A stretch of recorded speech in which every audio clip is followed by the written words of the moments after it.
castle on the hill, built out of our blood. Lady in ermine laughs behind the glass, while crows wear rusted colors over broken ranks. All hail the ashes of the kingdom. All hail the hunger in the rain. They crowned our fear in iron and in scripture. Now every prayer just whispers out in chains.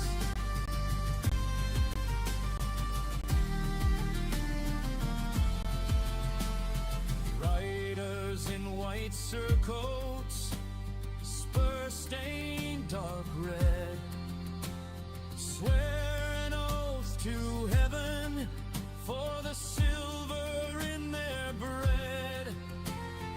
Old men in the chapel plot over their wine, draw a holy circle round a greedy lie. All hail the ashes of the kingdom. All hail the hunger in the rain. They crowned our fear in iron and in scripture. Now every prayer just whispers out in chains.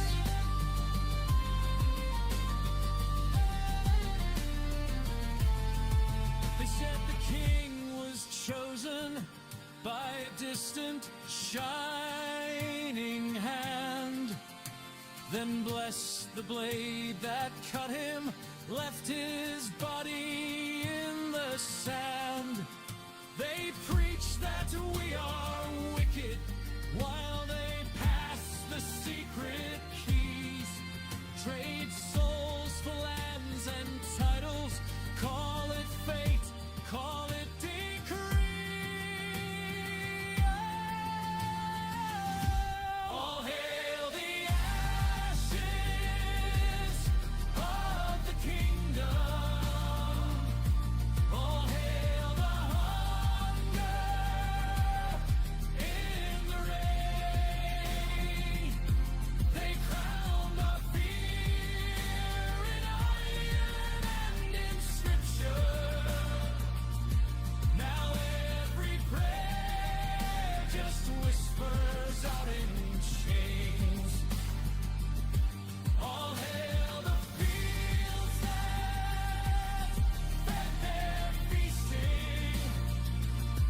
All hail the bones beneath their throne. When every saint is marching under armor, who'll speak for us when fire comes for stone?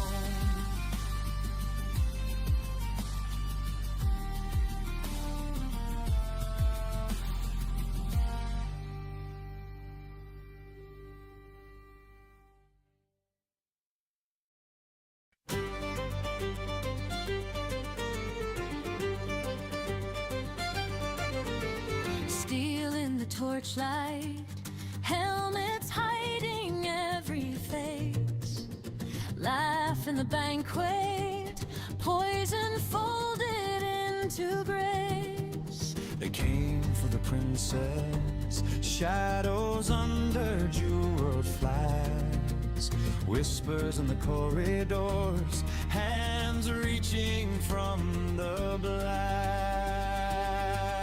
They wore our colors, spoke our vows, swore the kingdom safe and sound. Every oath a sharpened blade meant to cut the Duke down.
Hey everybody, sorry for that late start.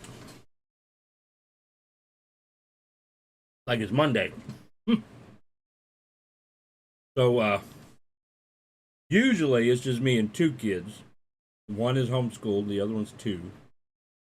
And then the other one, the 7-year-old, is in second grade, public school.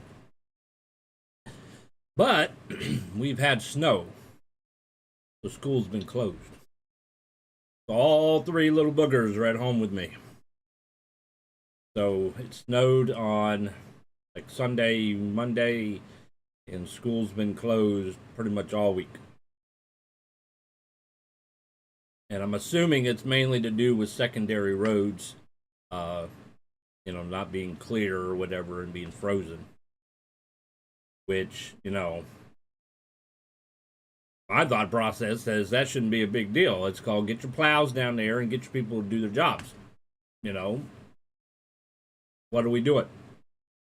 Main roads are good? Good. Move on to the secondary roads. What are you waiting for? You need to hire more people? Hire more people. From what I heard, the last winter storm that came through, New Jersey didn't even have any salt. Well, why don't they have any salt? Who screwed up? Fire them. Hire somebody else. It's like, seriously. Shouldn't, I know it was a decent amount of snow, especially for down here. But it shouldn't take a week long to clear roads. Especially when, like today, the temperature's in the 50s. I think most of the roads are pretty clear, but I don't know. I think we need more plows and stuff on the road. We need to be a little bit better prepared and, hit the ball running kind of thing. So, kids have been home pretty much all week, and I'm ready. I'm ready for school here. Lord, it has been an interesting week. Yesterday, a lot of things aren't what they used to be. I'm sure you probably hear that a lot. Maybe you've said it yourself. Things aren't what they used to be. And I'm gonna particularly talk about restaurants this particular time. Restaurants are not what they used to be. And don't get me wrong, people make mistakes from time to time. Some restaurants might be great one day and might be horrible another day, sure. One issue you have, we'll start with fast food restaurants, because they're not very fast anymore. You always struggle with this issue where the people on the top, particularly corporate people, they want to make as much profit as they can. Even though they're not really doing anything but maybe signing papers and looking good. So they're doing the least amount of work and they get paid the most amount of money. And even though they could be making $20 million profit, it's not enough for them. They got to constantly increase it. And they don't want to put the money back into the restaurants.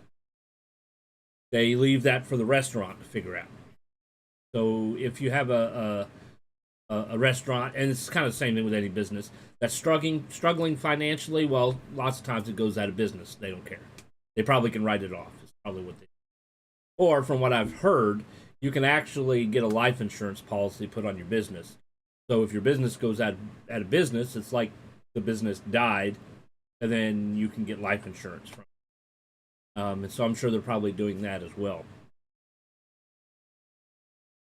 But, when we were growing up, we'll say McDonald's is a good example, but it's pretty much the same with every, okay? You're going through the drive-thru, you make your order. First window you pay, second window you pick up. Relatively the same. If you walk into the counter, there might be a little bit of a line, depending on how busy they are. You order, you pick up, you sit down if that's what you want to do. And the food was ready fairly quick. The whole point is it's fast food. In a sense, the food is already kind of made, and it's usually, on a heating lamp or whatever to keep it warm. And boom. But nowadays, not so fast anymore. And now they have special parking spots where they have people sit and park while they wait for their food because it's not ready yet.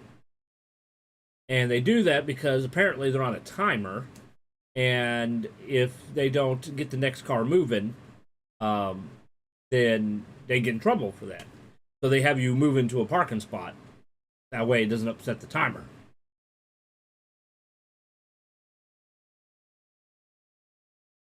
Yeah.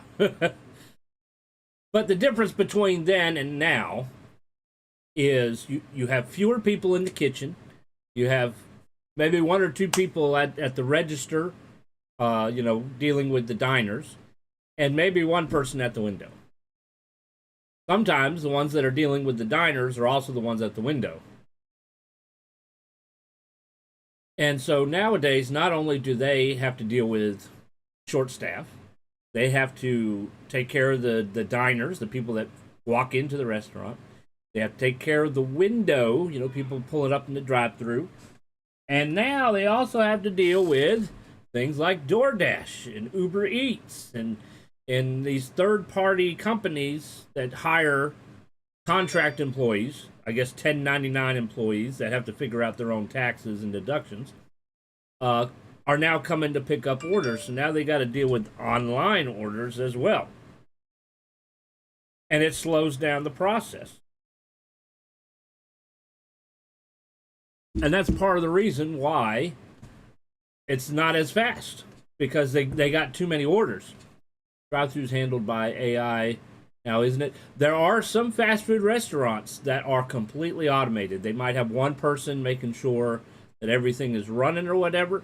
But I have heard of some fast food restaurants that are completely automated. And I'm sure it's probably still slow. I'm sure there's probably issues with that as well. So the other issue that we are getting into here is quality of service, and in this particular case, food. Okay? People don't really care about their jobs that much anymore. Morale is down. Well, why is morale down? Well, we've talked about it many times before. Because the balance is out of balance between pay and cost of living. The morale's down. Also, you have the issue, which, I understand it's been an issue for a while, and it's something that kind of bugs me, is when you are a kid in the school, especially as you start, getting close to being an adult, a teenager, your teachers, they teach you and they try to inspire you and they try to give you hope. Okay? You can be anything you want to be. You can do whatever you want to do. Your dreams can come true if you're willing to work hard enough for it. That's not completely true. Sure, if you work hard, it definitely helps. But they forgot one important thing. Money. Dreams come true if you can afford them. You can be whatever you want to be if you can afford it. You can do whatever you want if you can afford it. That is how it works. Especially in this country. I can't speak too much with other countries. But everything in life is about money. Okay?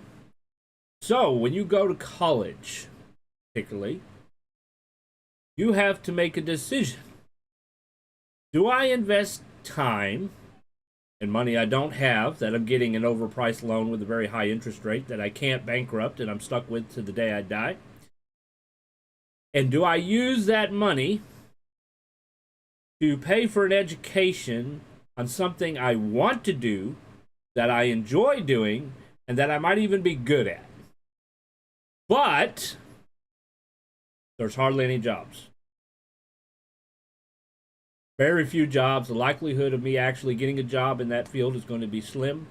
And there might be a case where there might be a job available, but you're going to have to drive all the way to the other side of the country, in which you can't afford to do.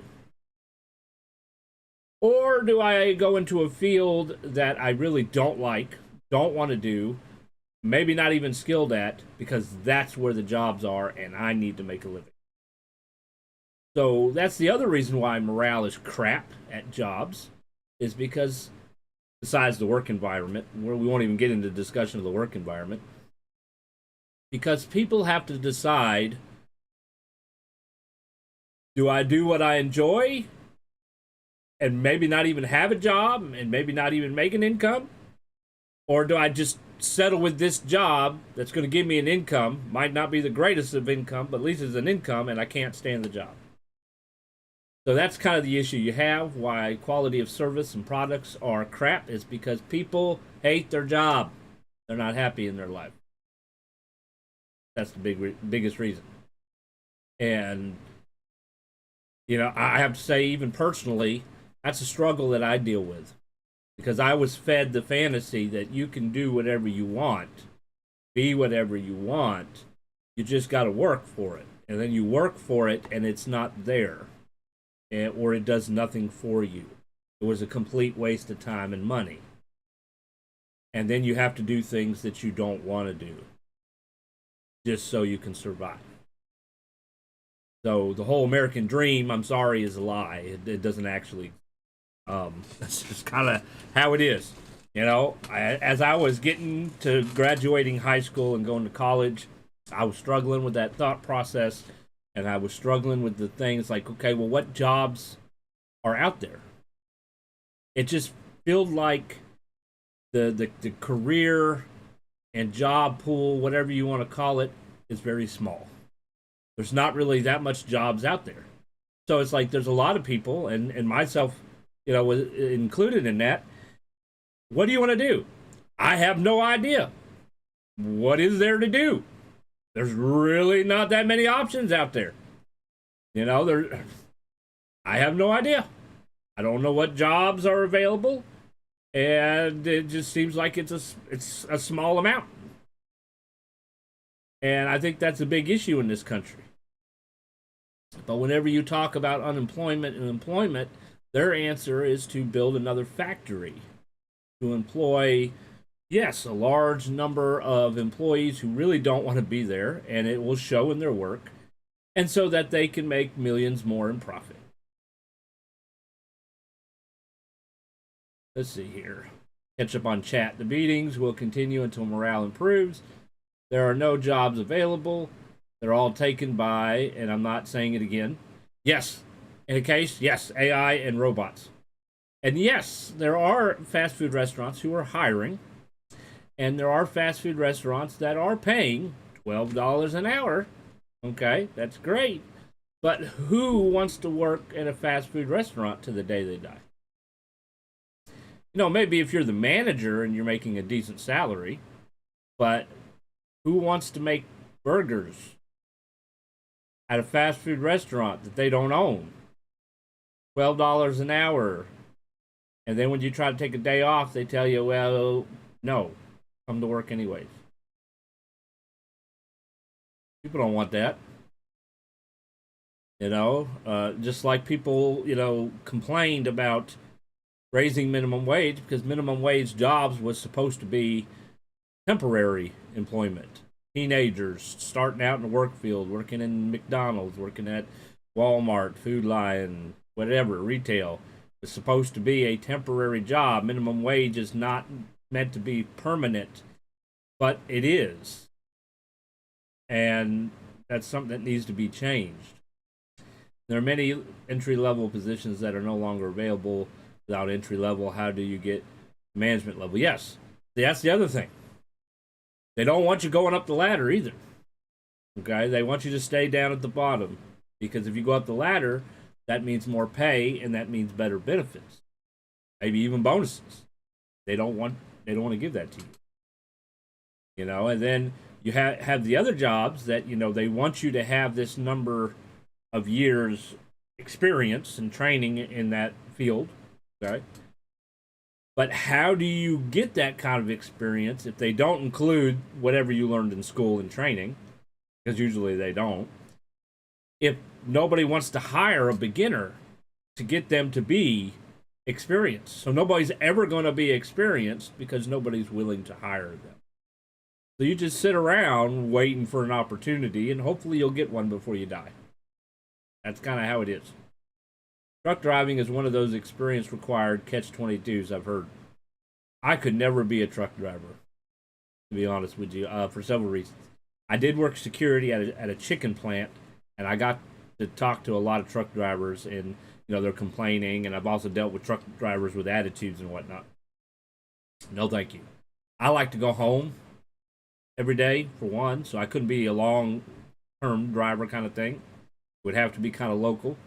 But the other things, I don't really want to drive that big-ass truck. No, thank you. I probably would hit somebody for real. And I wouldn't want to put up with everybody's crap when you're, picking up or dropping off. I've heard, interesting tales of people trying to get into places, and it was near impossible to get their truck in there.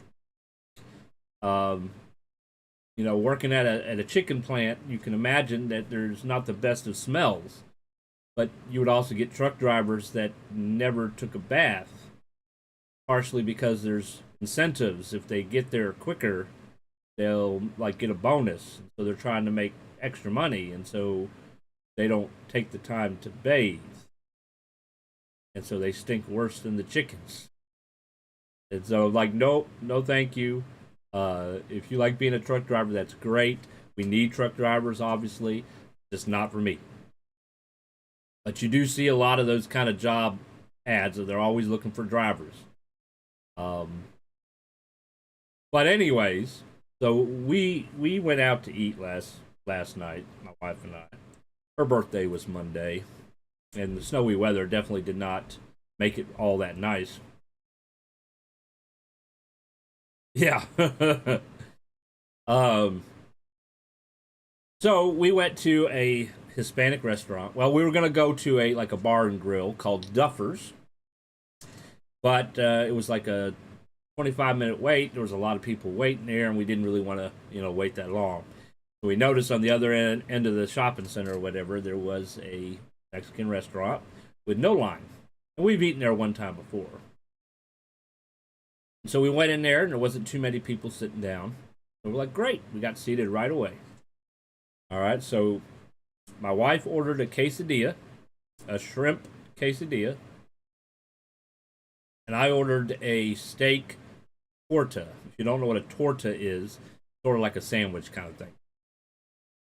We sat there and we waited and waited and waited and waited, and our food was not coming out. And then there was a couple who came in just before us with their baby or whatever, and they were heading out the door. They had already finished eating, done, paid, and left, and we haven't even gotten our food yet. So I stopped the waitress. I said, "Hey, where's the food?" I tried to be as nice as possible. She said, "I'm going to go check on it now." I'm like, "Okay." So while she was back there checking, another waiter came out and gave people food, and they're like, "We didn't order this. They got the wrong food." And so then one of the guys that was, trying to make sure they were happy and whatnot came over and said, "You not gotten your food yet?" And I'm like, "No, we just ordered a quesadilla and a torta." And he went back there, and then he comes out and says, "It's coming." So they brought it out. And mine was cold. French fries were cold. The food, it had been sitting there a while. My wife's food was warmer, so it was they probably sat it there waiting on hers or something. I don't know how long it takes them to normally make a quesadilla, but okay. And so her fries were nice and hot, but then she, kind of opened up the quesadilla, and it had 3 shrimps and a little bit of cheese, and it looked depressing. Like there was really nothing there. And so we called the person over and told them, we weren't exactly happy with it. And, he said there should be 4 shrimps in there. There was only 3 in each quesadilla. So they didn't even put the amount they were supposed to put in there. But that was pretty much how the quesadilla was supposed to be, with the shrimp and just some cheese and, nothing else on it. I mean, it looked really sad. So he took the plate and offered for her to, make a different order or whatever, which we just decided that, we were going to box mine up and just leave and go somewhere else. So I boxed mine up, and just to let you know, the steak I'll actually show you what it looks like. This is it. That's the steak that was in the sandwich. It had, like, it wasn't as sad as the quesadilla. It had other stuff in it, jalapenos and whatnot, sauce, you know. But the meat was extremely fatty and chewy and hard to eat. So then we went to Burger King to get my wife a burger. And they just recently remodeled it and reopened it. Okay? So it's like, you gotta, when you have an opening like this, expectations are going to be a little bit higher than normal, right? So we go through the drive-through. It was, there was people there, so it wasn't, fast, but it wasn't the worst I've ever been. She ordered a steakhouse burger, and we get the food, and we just go a short ways down the street. There's a park, and we were gonna, eat at the park. And she opens up the wrapper of her burger. She's looking at her burger, and there's a hair on her burger. And I sat right there and saw her when she opened it, so I know it wasn't her hair. So I'm like, okay, let's go back. So went back to the restaurant, parked, went in. And he was showing the lady at the register, and the lady at the register, I guess, doesn't have the best vision. She's like, I can't see anything. I'm not saying that it's not there, but I can't see anything. And so I'm like, I'm not sure whether she can see it or not is an issue, but I'm like, well, is there somebody, who can see it? Because we're both looking right at it. And so she just threw it in the trash and asked to, have another one made. So we got another one, and we checked it right there in the restaurant before we left. And it seemed fine. So then we went back to the park and finally ate. But it's like we spent less time eating and more time waiting on proper service and quality food. And, it was just a mess yesterday. The thing about franchises is they're all different, and it all depends on local owner management. Yeah. I guess they're not wearing hairnets anymore. Is that the thing? They're not required to wear hairnets in the kitchen, and so you get hair in your food more now. There are a couple locally of different brands that I refused to visit after they failed my third strike rule. Yes, I agree with the third strike. Sometimes people just have an off day. Things happen or whatever. Like I said, I've been to restaurants. One day it was great, another day not so much. Then there's just some that are like you said, strike three, we ain't coming back here. But as far as the Mexican restaurant, there wasn't really a reason for, I can understand, maybe that's how they make the quesadilla. Okay, sure. But the long wait when there was really hardly anybody there didn't really make sense. But we probably won't go back there. KFC at least closed down since then. Well, here where I live, or in the area, particularly in Southport, we had KFC. Growing up, we went to the KFC from time to time, went to the Pizza Hut. It was kind of what we did. And now, in modern times, the Pizza Hut's gone. They put a cookout on top of it, which, honestly, the food has been pretty good at the cookout. So I'm not going to really complain, although I do miss, like you said, the nostalgia of going to Pizza Hut. It was a family tradition. Dad would get paid. He'd pick us up a little bit early from school. We wouldn't have to ride the bus. We'd go to his job because at first direct deposit was not a thing then. Pick up his check, go to the bank. Hopefully their computers are working, and deposit it or cash it or whatever. Then we would spend time at the beach, and then we would have dinner at Pizza Hut. Order our hand-tossed pizza that occasionally got dropped on the floor, and our pitcher of Pepsi. You had the nostalgic decorations in the Pizza Hut, which I know vary from time to time. But you had the lights and the red cups, and there was these pictures on the wall. It kind of looked European, like it was a city, and you had people in funny hats and stuff. It was the only Pizza Hut I've ever been to that has had those pictures on the wall. But yeah, they're gone. It's just a drive-through now.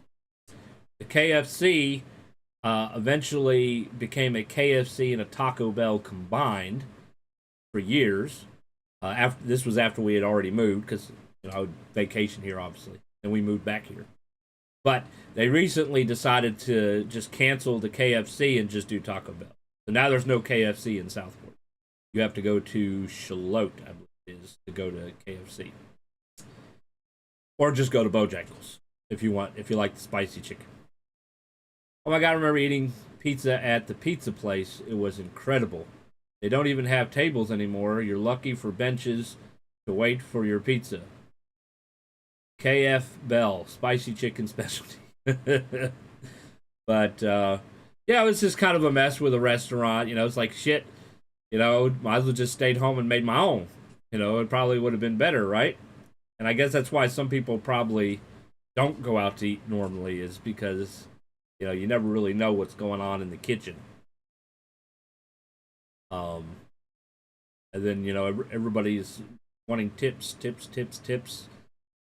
DoorDash, you got to tip them or they're going to do something to your food.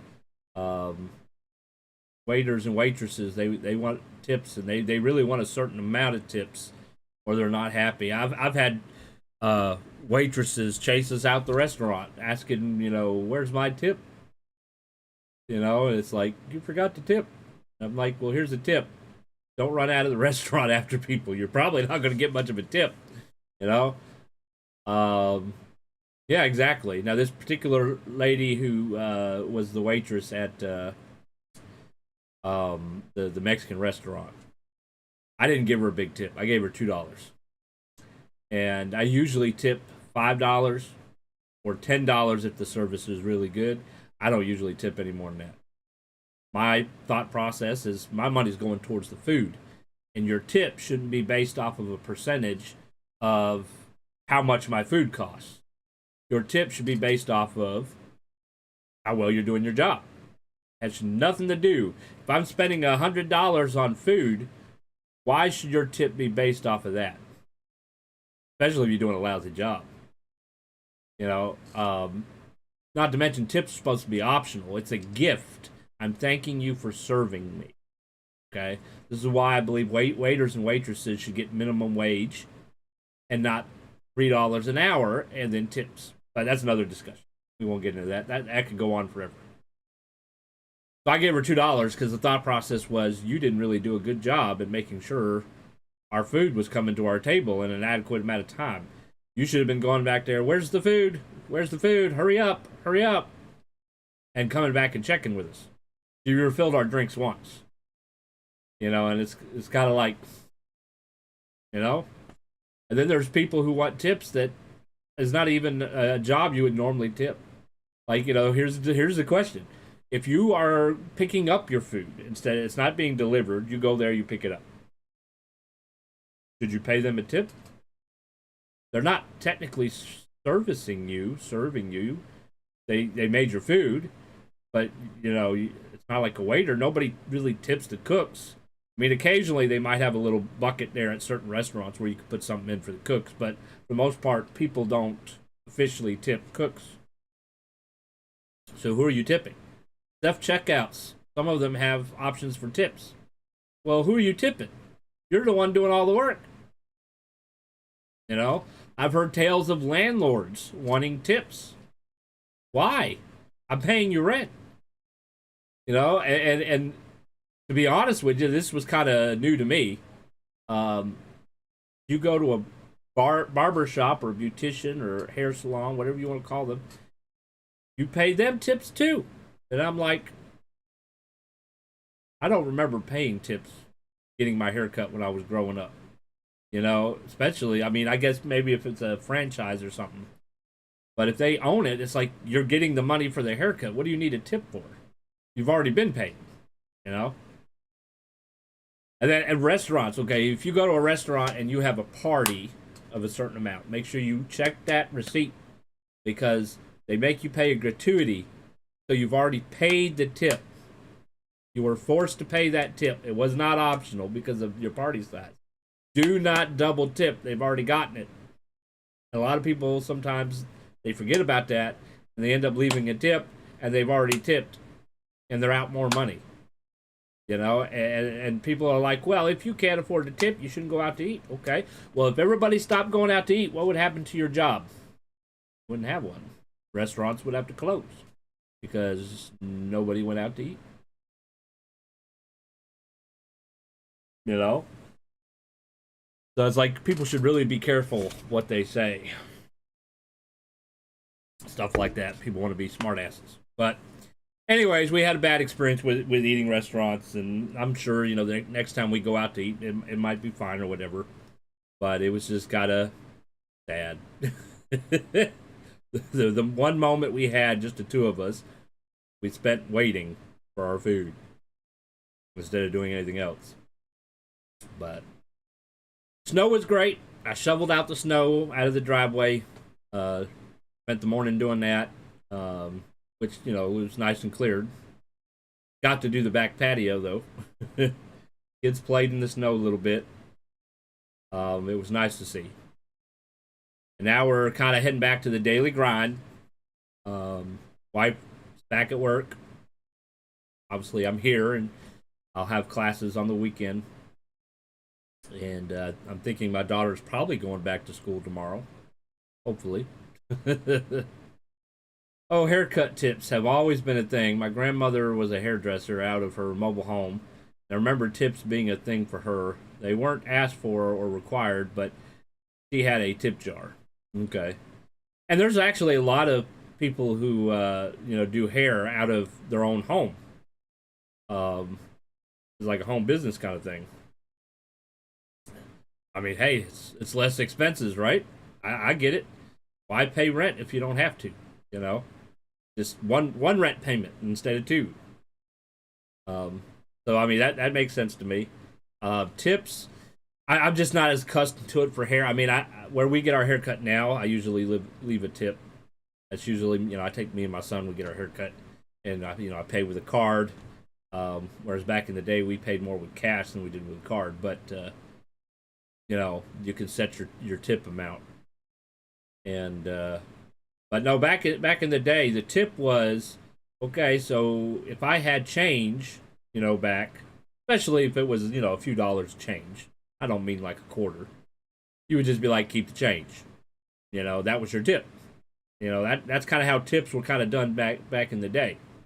But nowadays, I mean, they want more and more and more and more. It's like, you know, you go out to eat, you spend $102, which, you know, you won't catch me going to too many restaurants too often that are going to charge me over $100 for food. And they wanted like an $80, $50 to $80 tip. I'm like, no, you're getting $10. That's it.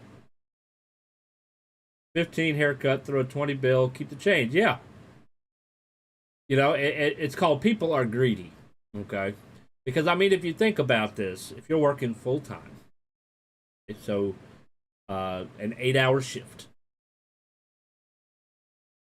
and how many tables do you wait on in one day? That's the main question. Okay. If you have, and each waiter has normally a certain number of tables in their section, sometimes they help each other out. So how many parties, I guess, would be more likely, how many customers do you get, that do you take care of in a day? Okay. And then you times that by the average tip. Okay. So let's say, I don't know, I've never been a waiter. Let's say you have, would 50 customers in a day be realistic for a waiter? In an 8-hour shift, 50 customers in a busy restaurant? We'll say 50, okay? And let's say everybody in those 50 people left a $10 tip. That's $500 a day on top of what they're making an hour. Okay, so then you times that by, what is it, 5 days a week? 8 hours, 40 hours? So 5 days, and then you times 500 by that. What's that? $2,500? Over $2,000 a week in tips. And then times that by about 4 weeks. And that's how much you make in a month. And you're complaining about a $10 tip?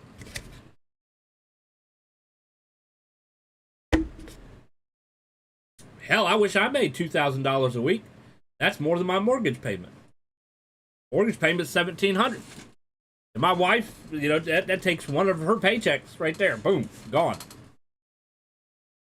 Shit, maybe I should be a waiter.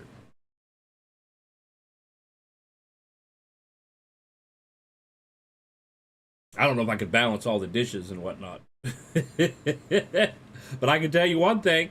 If I notice my customers or my, you know, table is waiting a while, I'm going to go back there. Where the hell are their food? What are you waiting on? They need their food. Go back there and crack the whip. I do have, don't get me wrong, I have respect for people who work in restaurants. It's not an easy job. Not saying that it is. You got to make sure the food is just right. You got to make sure you pass all the laws and policies and all that stuff. Make the inspectors happy when they come in. And people are not always easy to make happy. You know, any kind of job where you're dealing with people is not an easy job. I do understand that, and they do have my respect. I would not want to be a waiter. I would not even want to be a cook. I would not want to be a truck driver. Not really wanting to work in retail either, and there's reasons for that. And so they do have my respect, and I do appreciate that they're doing the job. Somebody has to do it. But at the same time, when, you know, service is lacking, or people have attitudes, sometimes you just got to talk about it. But Final Fantasy Tactics, that's the main reason why we are here. So we are on, episode 6. We did finish Dragon Quest III, the remake. If you missed it, there are videos, especially over on YouTube, on a playlist. So if you missed it, feel free to check those out. Final Fantasy Tactics, we are relatively in the beginning, obviously, episode 6. So the Corpse Brigade, they kind of changed the name in between the different versions of Final Fantasy Tactics. The Corpse Brigade attacked Igro's castle and kidnapped Pietra, I think is how you say her name, Delita's sister, thinking she was a Beowulf. They tried to kidnap Alma, but Zalbag managed to rescue her in time. So Dice Darg, your older brother, says that they're going to attack the Corpse Brigade and that they're going to, try to save Delita's sister. Argath, who's a little shit, said that, that was a lie, that they don't care about a commoner, and that they plan on just letting her die. Then Delita punched him and whatnot, and then Ramza told Argath to get lost, never want to see you again. So we are now trying to go rescue Delita's sister, basically. In the meantime, we are going to do a little bit of leveling up. I'm thinking I would like to turn my monk into a Geomancer, because Geomancer does have some pros based on the ground that people are standing on, really, but has a pretty good range as well. So we're probably going to do a little bit of job leveling up and try to get some new jobs. It would be good if I can get my archerer to be a thief, so that we can start stealing the enemy's equipment, and then I don't have to buy it. Sometimes in Final Fantasy Tactics, you can get stronger gear quicker and sooner if you steal it from your enemy, because it might be later down the road before you can buy it, or it might be something that you have to find and you can't buy, so it would be easier to steal it from. Especially some of these tougher characters as we get further on in the story. Yes, we are going to continue with the gameplay now. Oh boy. Now that being said, I am, kind of running late today, so I will be munching on my cold burrito lunch. It was a frozen burrito that I put in the microwave.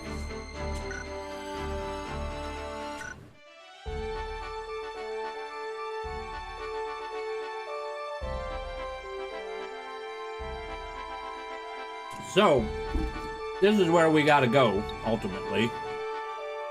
We do have one random place ahead of it. If you're wanting to level up, there's stronger monsters here in the desert, and also here at the plateau. These places aren't usually as strong.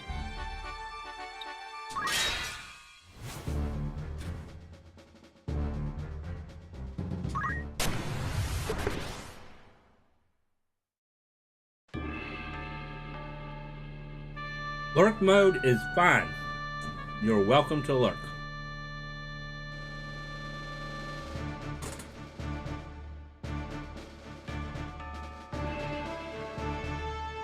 Ah, it's been raining. Just like it is here.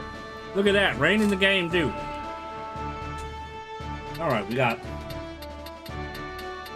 2 grenades, 2 undead, and a big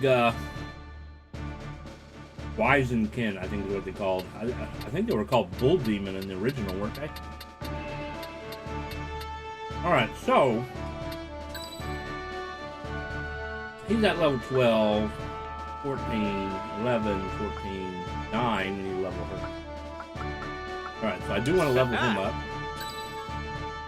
Do need to level Just her try to up. stop me. Do need the I'm ready. healer. We'll probably do the wizard too. I am ready to fight. So one more. Well, we could do the archer. My turn, is it? Alright. To battle! To battle!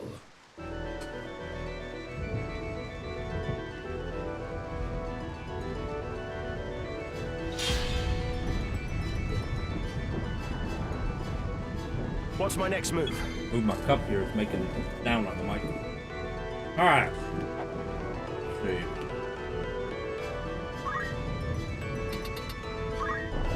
Can I reach him? So everybody can reset their movement but him, because he's got a special ability that heals him every time he moves. So let's hope we can hit him. We can, yay! I don't hesitate! Oh, almost dead. One hit. Alright, we're gonna go here. We are going to cast Protect.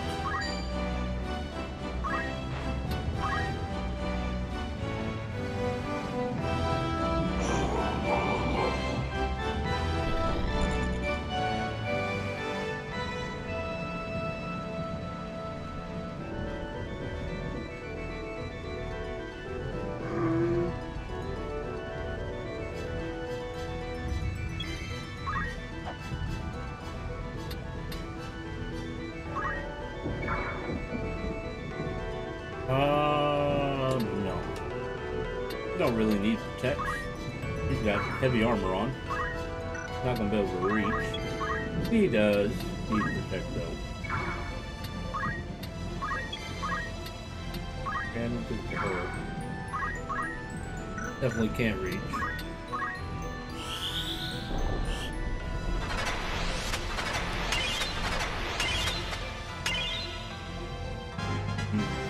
Hard work's paid off.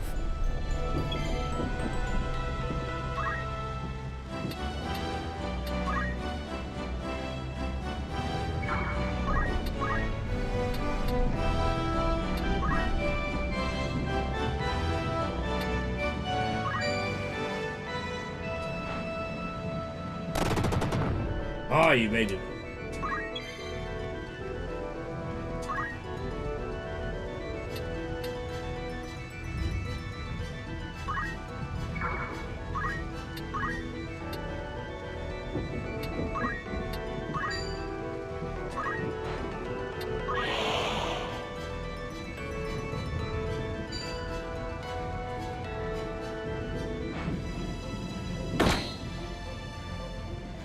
Unlucky.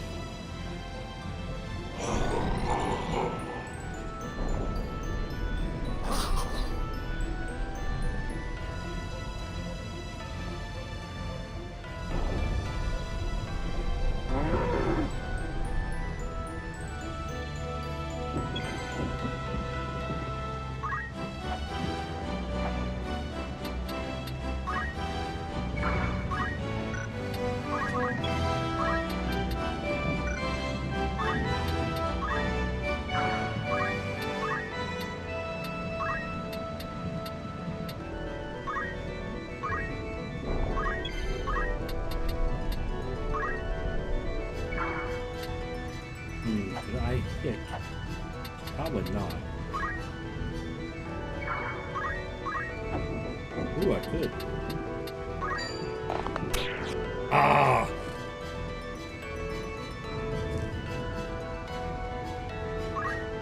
You can do it! Got a job to do.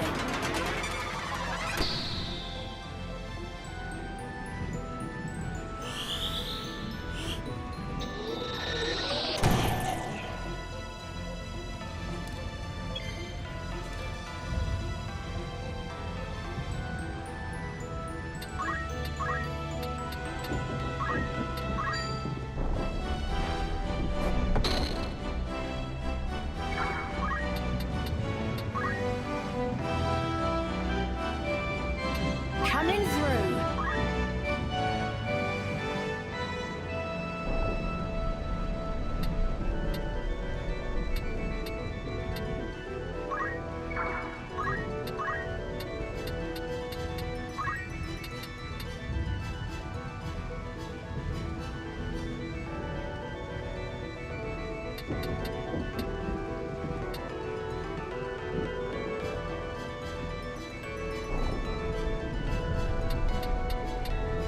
Uh.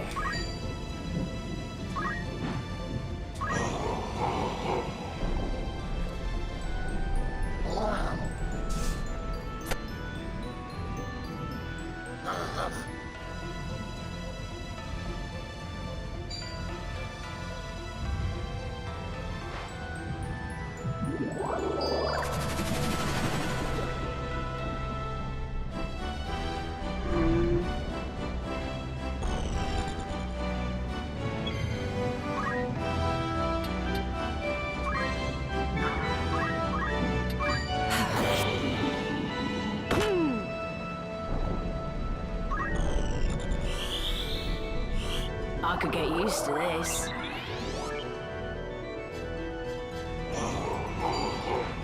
Ah, shit. You'll pay for that.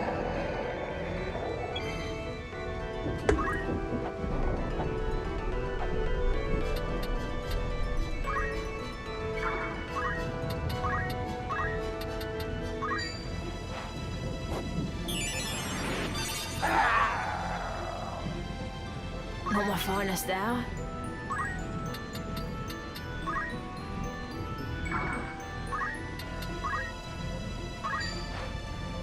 Needless to say, Shell and Protect did not help her from self-destruct.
At least it wasn't fire because of the oil.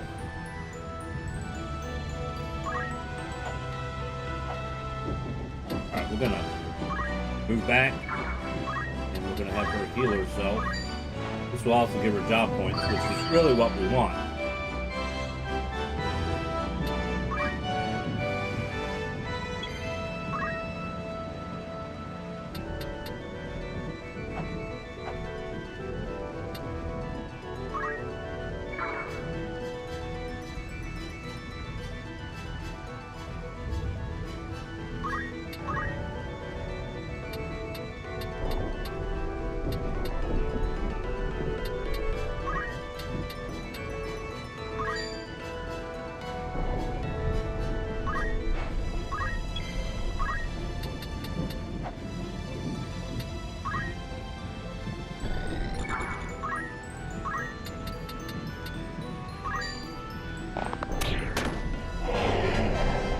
I'm just getting started.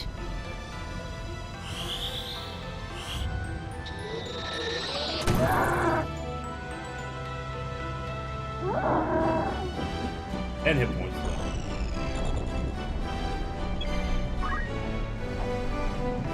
Oh, let's see.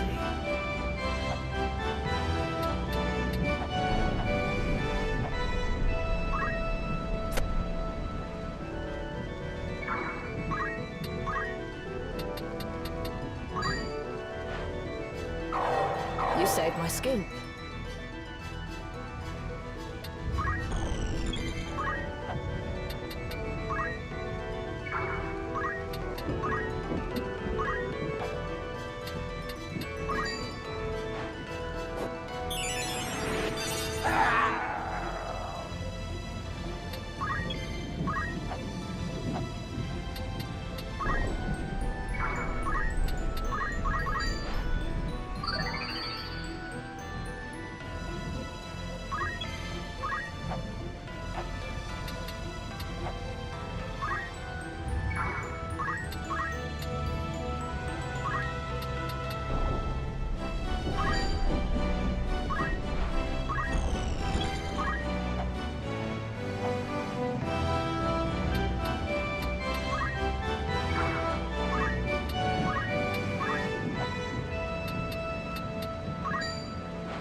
Let's try this.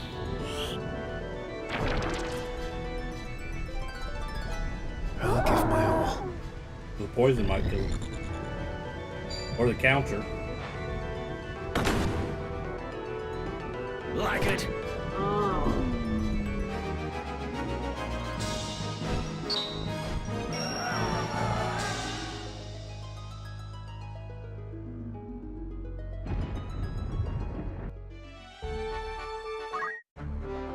What is Alright, so we didn't use him. Me? $5.99. You revive. Unit receives damage and is in critical condition. Fully restores the unit's hit point. That's nice.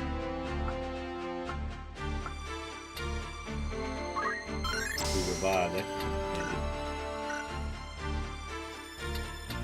see, we want this one so we can learn the different spells we can use depending on the ground.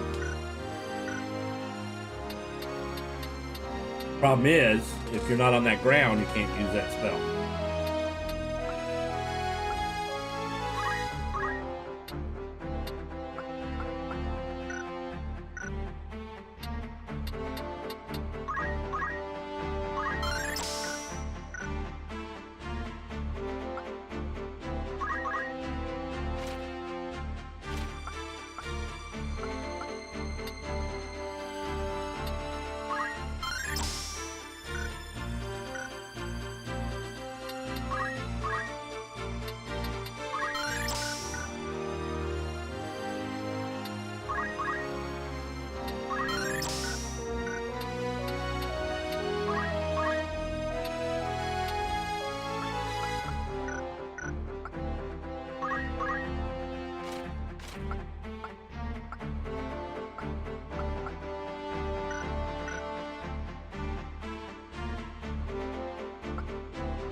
And of course we can save it. Probably good to save after most of the battles. You never know. Something could go wrong. Alright, let's go here. It's a weaker place. We'll go ahead and do this fight. But we're gonna go to the weaker place because we want the chocobo. If we can surround the chocobo and just hurt him enough, but not kill him, he'll heal himself, and then we can do that repeatedly, constantly using abilities and leveling up our job points. Because honestly, levels are important, but job points I feel are much more important because that's how you learn your abilities and you can change your job classes. Alright, we got a bomb, 2 goblin. Is that it? That's it?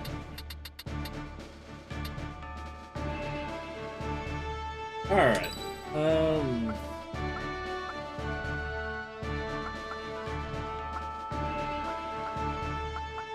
My turn, is it?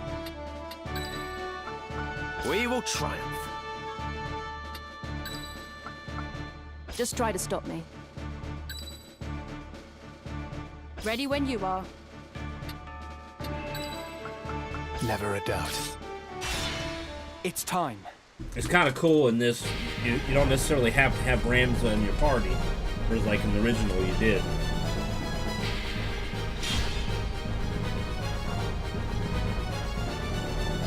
I'm ready.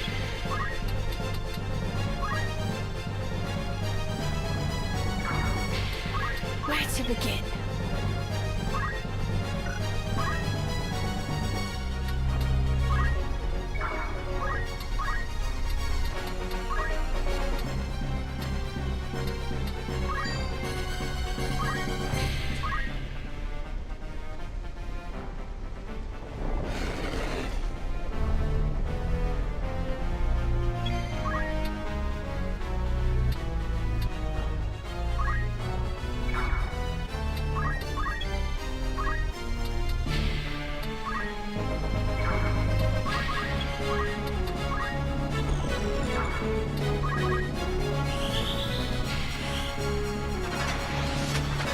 You have my thanks.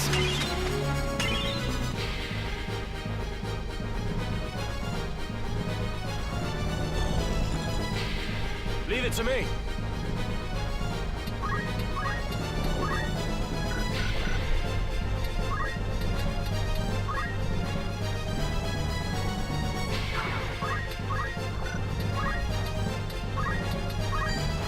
I don't hesitate!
What are you gonna counter?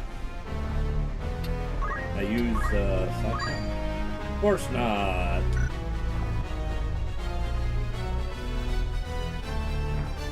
Well, we do want ability points, so we'll move back here. We will use that.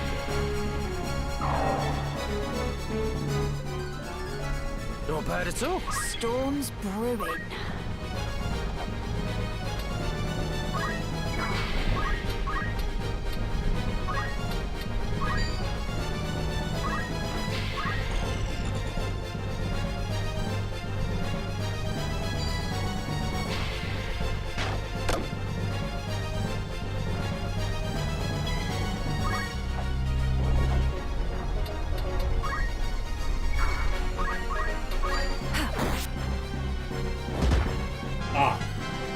I've Punch done the well. shield. It was worth the effort.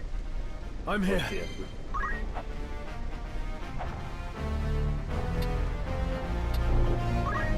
Oh, let's see here. Problem is, I don't want to hit my friends. But we can do that. We can't use fire because of the Hey, let's use Thundara. Although I think the goblins might actually be weak against ice.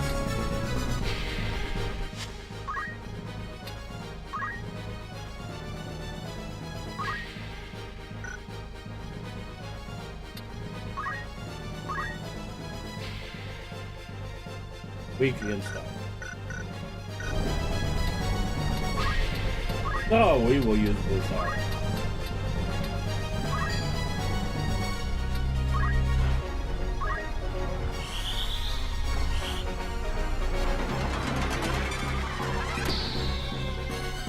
That one misses a lot.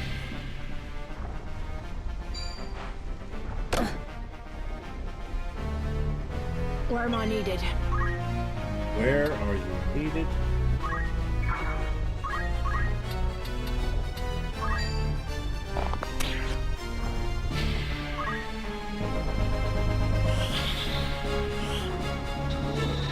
One, two, and three. Wow, killed two of them.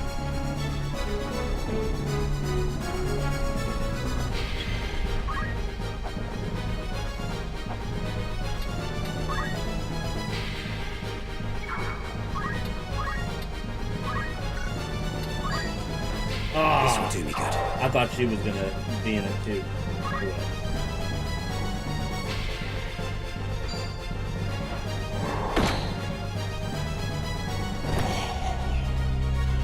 Coming through. If we do want the fight to go on, we could cure the bomb.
Stronger than ever.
I guess we're doing job point farming.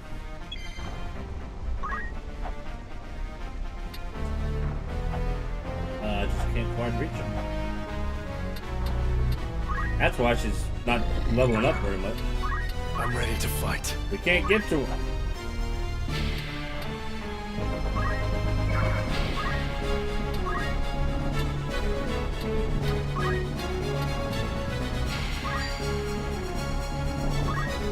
What's the plan?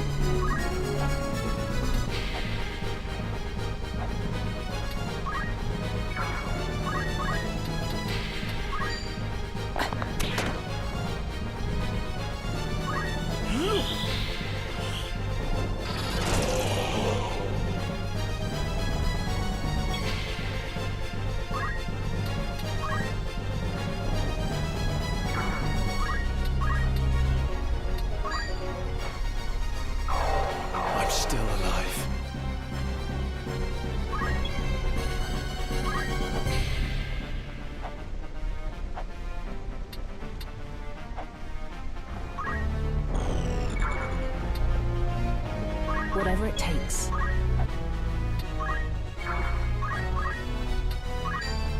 Out of my way!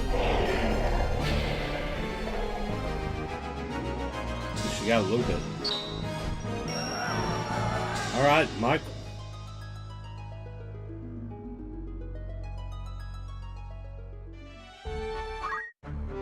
Yes? That's gonna be a little while. We need 600.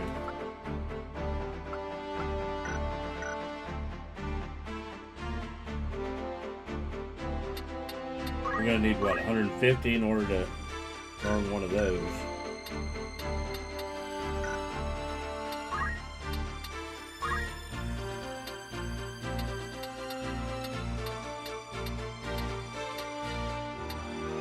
The geomancy's on there, but he hadn't learned anything.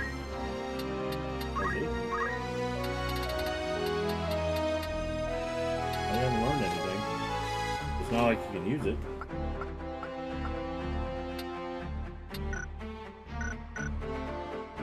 What about Squire? What does he learn?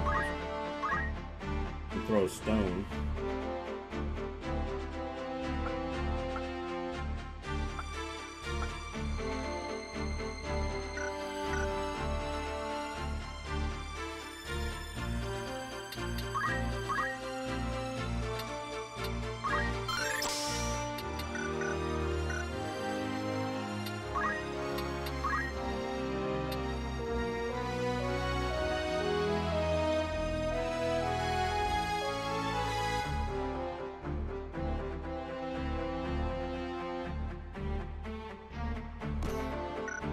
We can play around with that a little bit.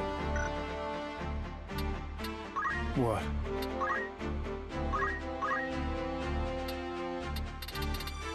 It's at least 500.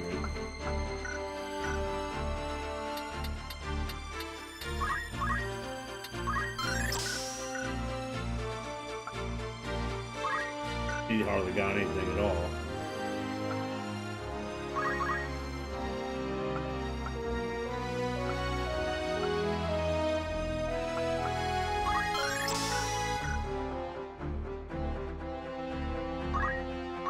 Let's see.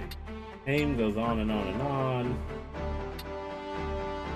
That could be good.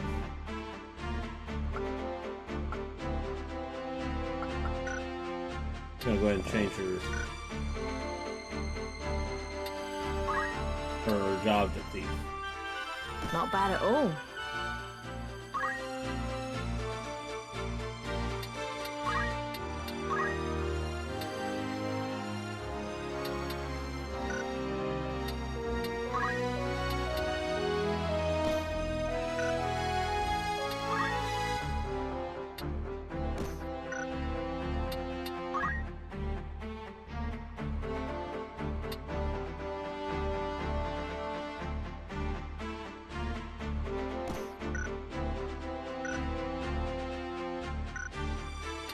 Eh?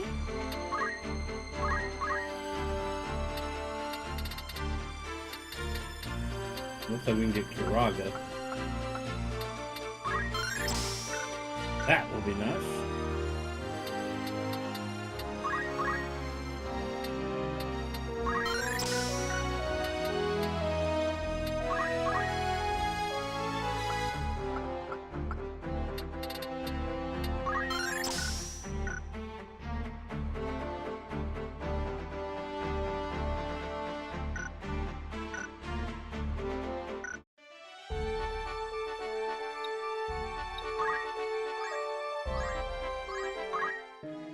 Greetings. How good choice. This is your grand total. Most apt. May I be of foot or catch your eye?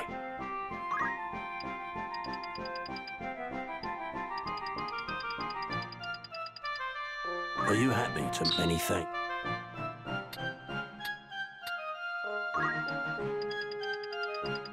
Let's fill up our supply, shall we? Are you happy to thank you for... Are you happy? Thank you for... May I help with aught else or catch your eye?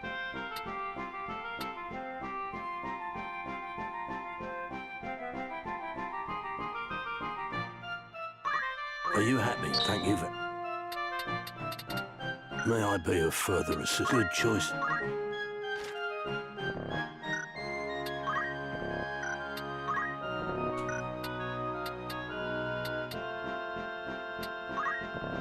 May I come back? Alright, so we could have her have the dagger.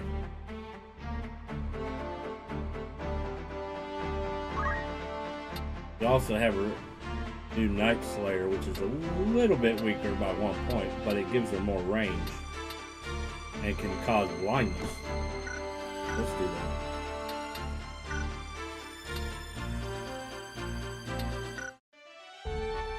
Alright, let's save.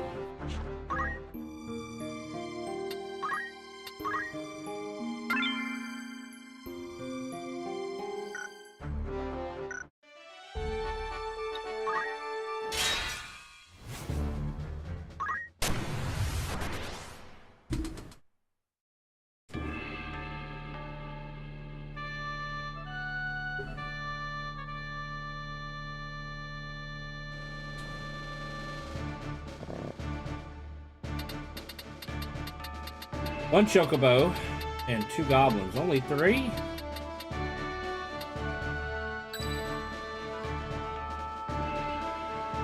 I'm ready.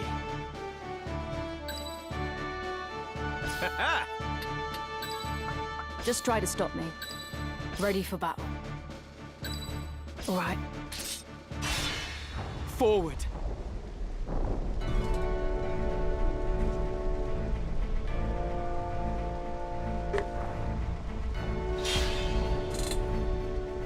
We can surround that chocobo especially. We could farm some job points for sure.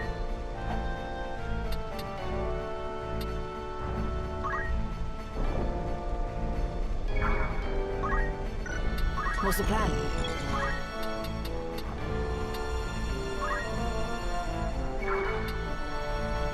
Let's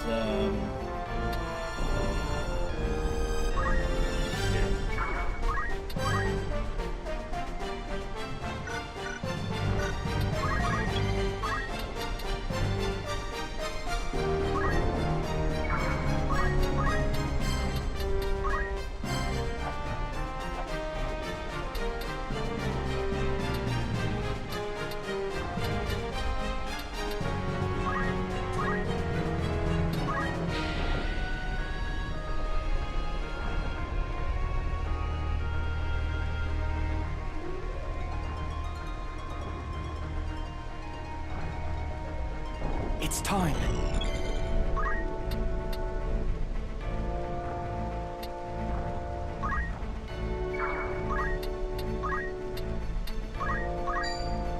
I can do this.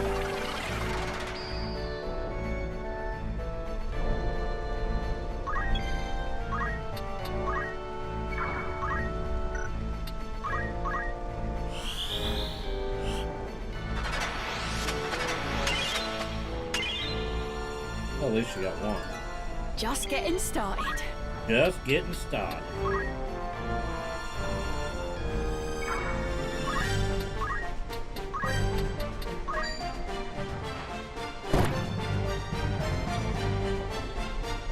Where am I needed?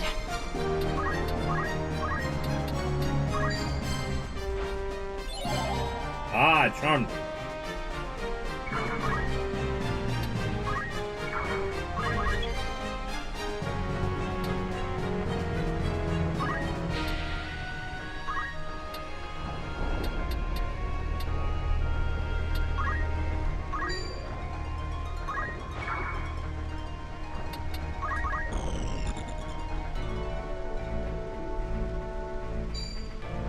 He has to hit him, otherwise the charm won't draw.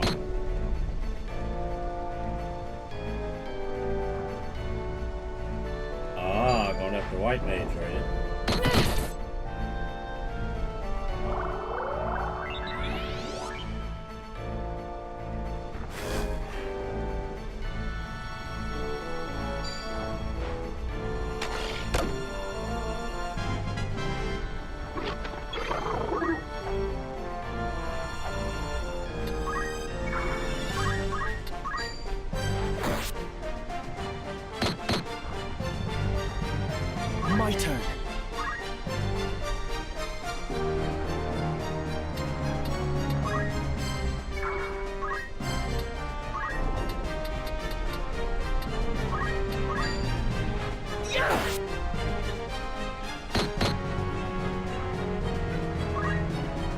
stay sharp.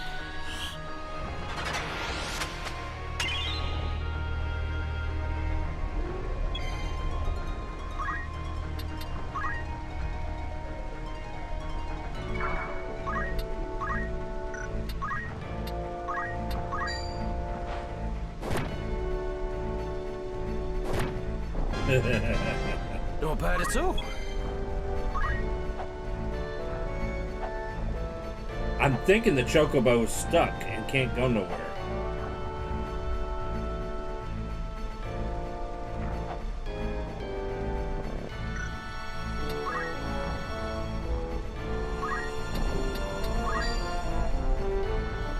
Like 9 damage.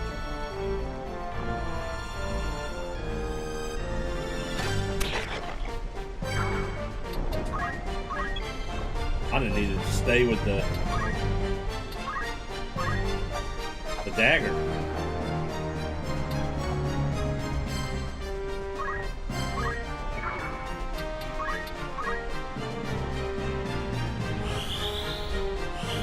I'm in your debt.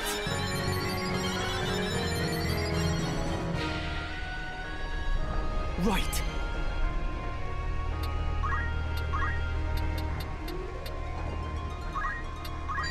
Try this! The fruit of my labors.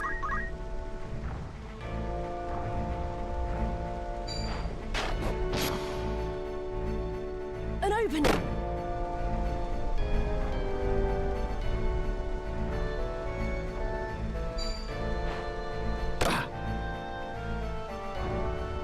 What's the best course?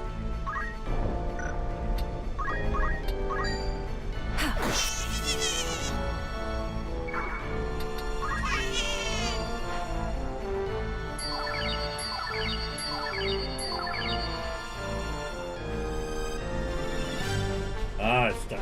What's the plan?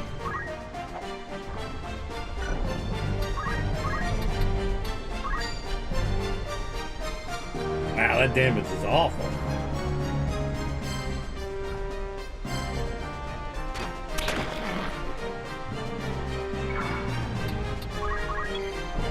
And we're gonna go back to the dagger.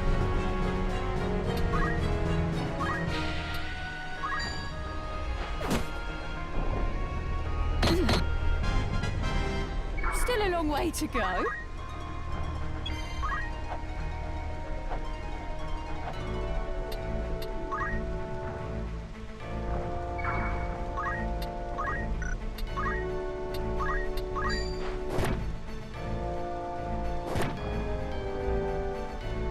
My turn.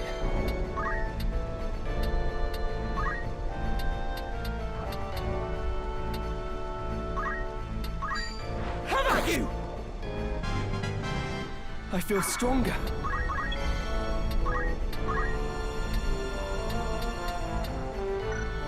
He attacks him. He's dead. Oh, let's go ahead and do it. We made a good amount of job points from that.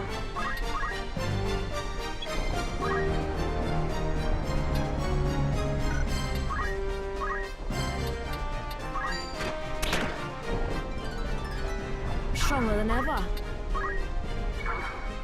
Coming through.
got a countdown.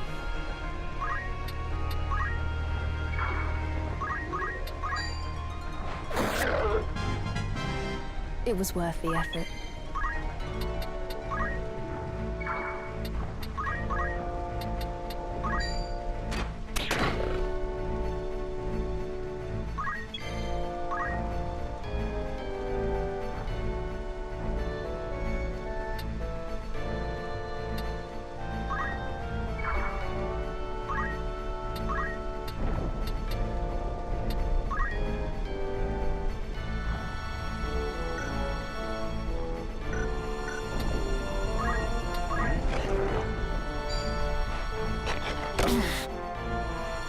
Now's my chance!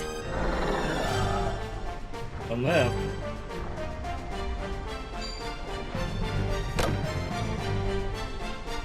My turn.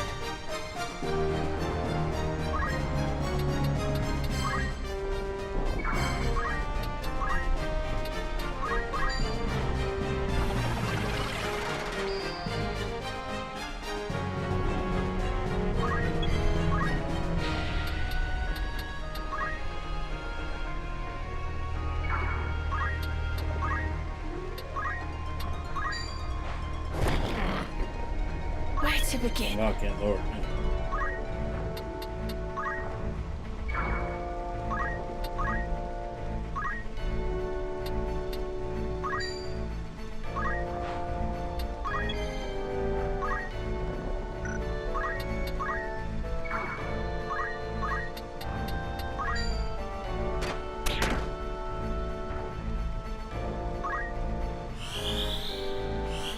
Many thanks.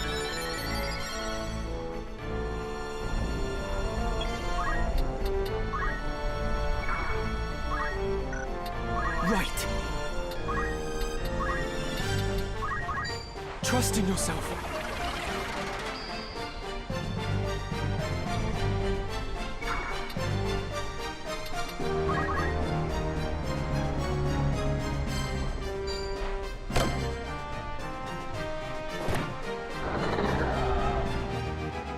Who's about to die anyways?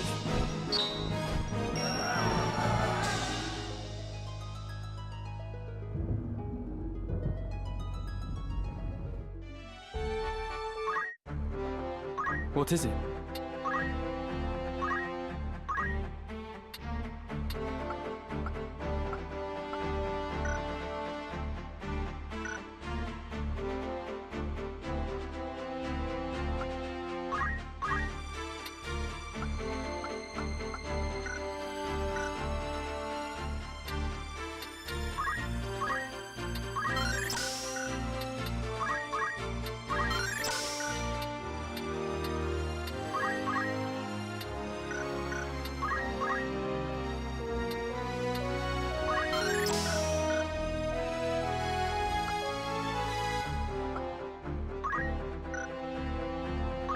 He needs 5.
Oh, I want to give her her Alright, then. dagger back. We are going to change this out. We'll just put that back on.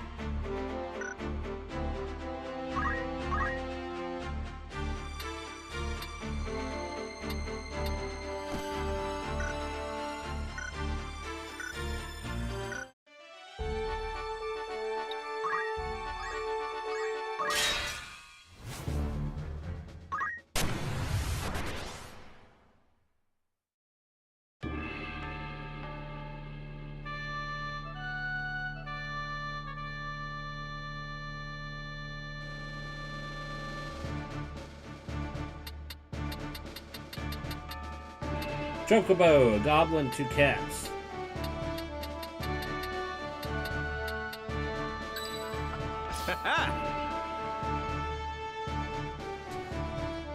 Let's see.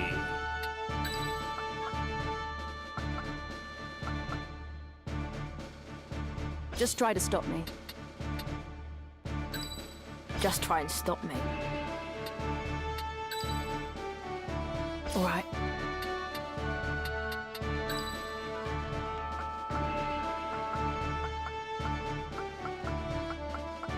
Never a doubt. To battle!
What's the plan?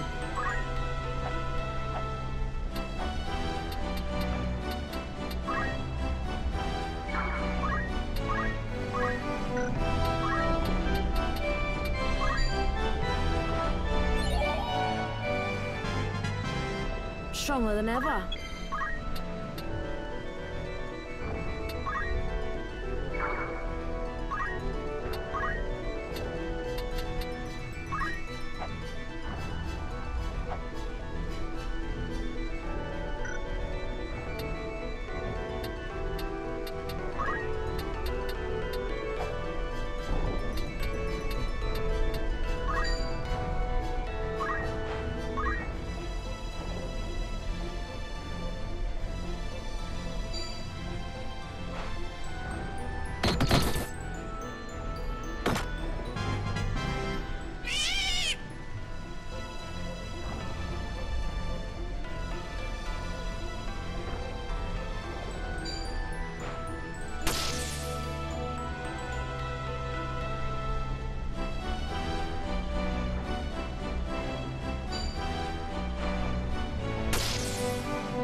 Whatever it takes.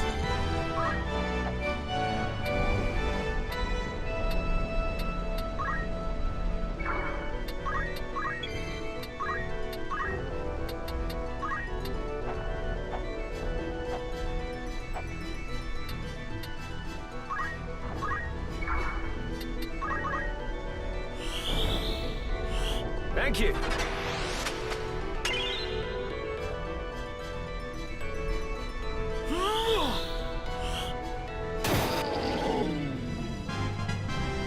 I feel stronger.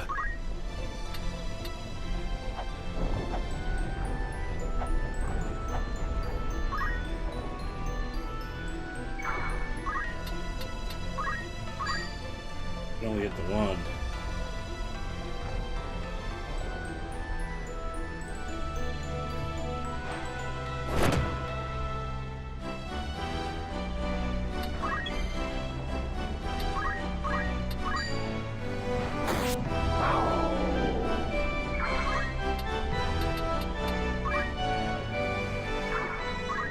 storm's brewing.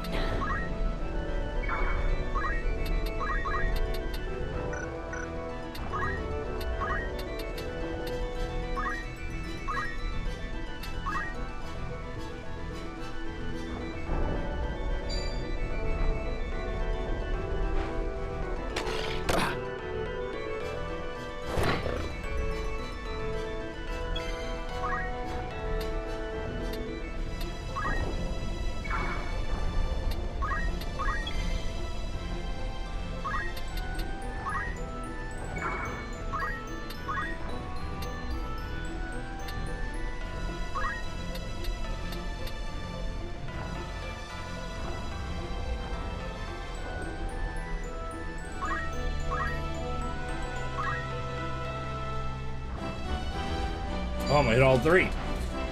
Hopefully.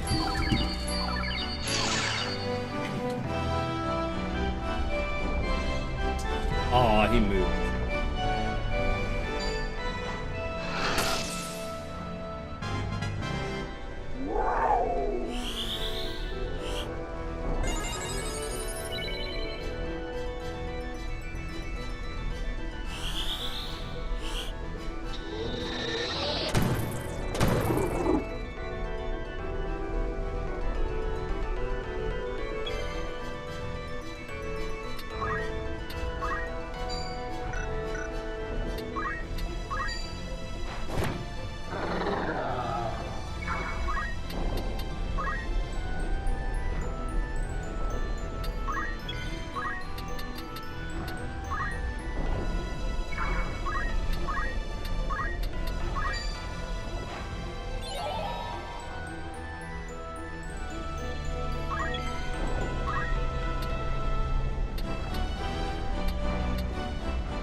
You're a true friend.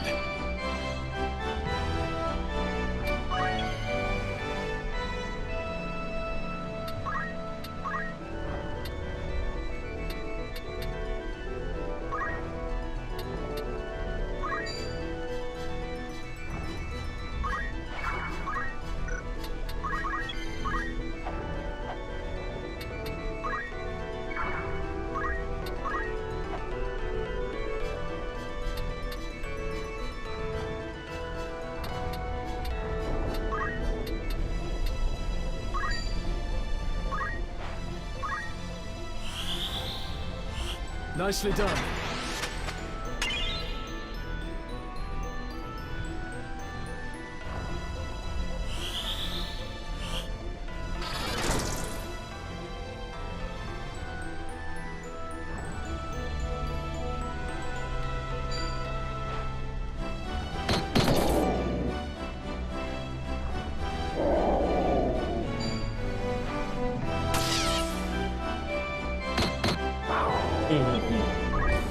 He killed his friend.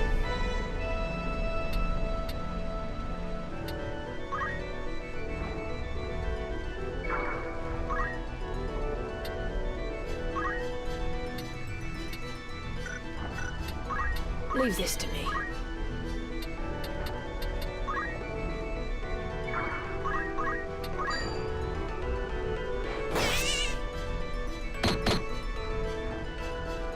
Coming through.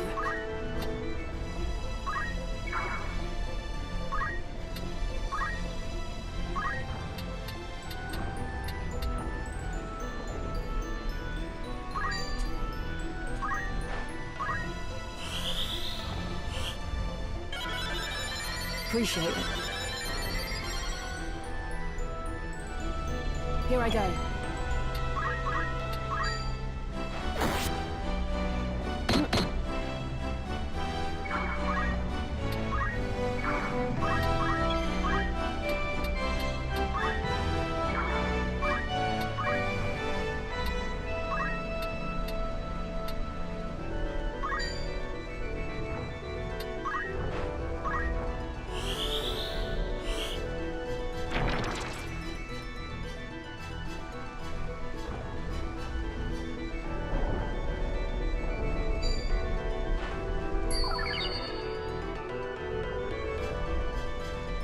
Leave it to me.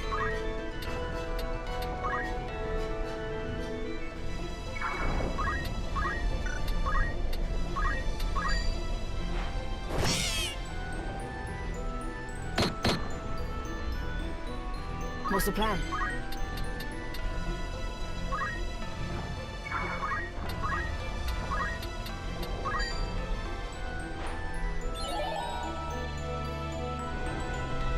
Storm's brewing.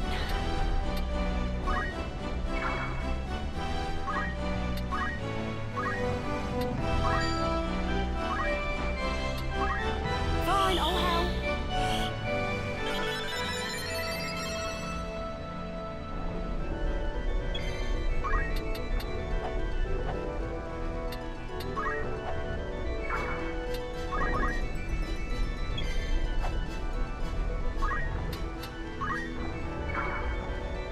What's my next move?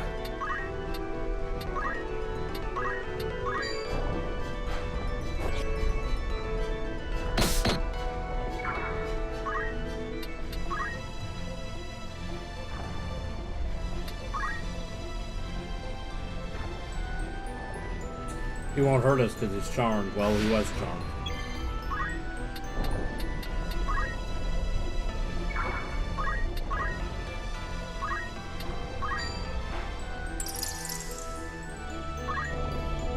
So close. I'm just getting started.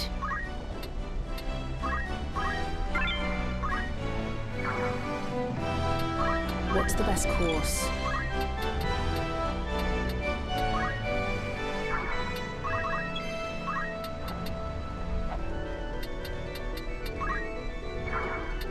Leave it to me.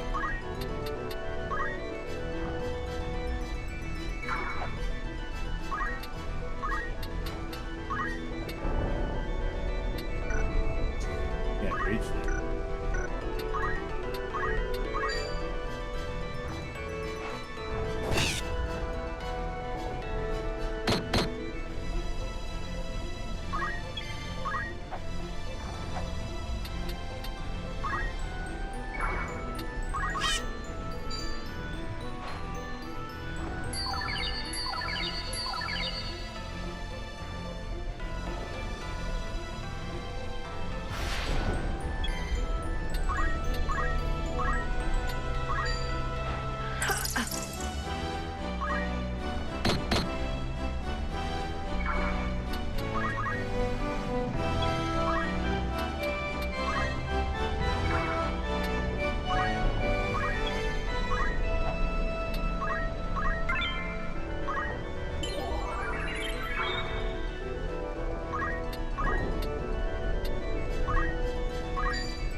You can count on me.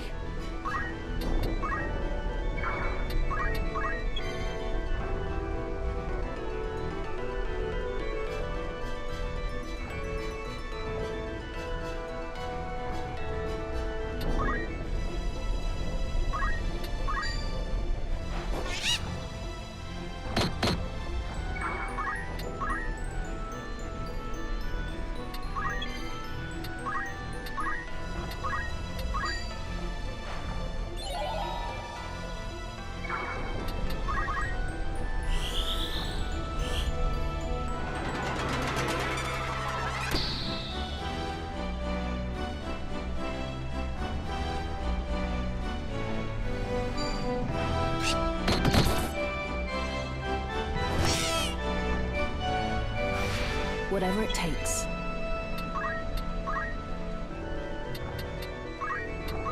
Here I go! Oh. I'm ready to fight.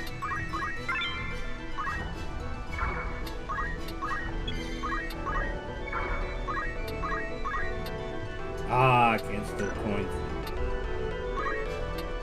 Gotta do that though.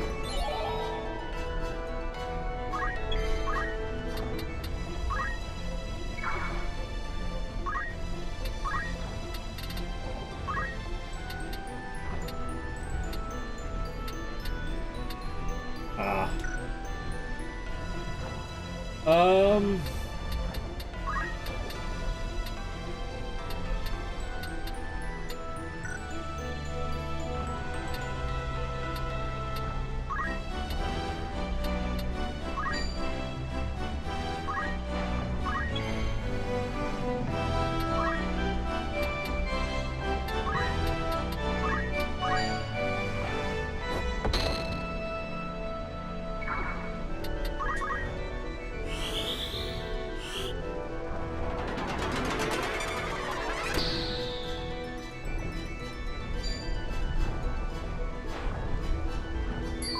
Alright, thank you.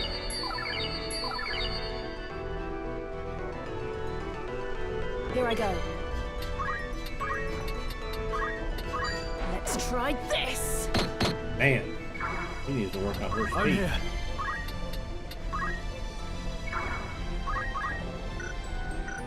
I'm ready.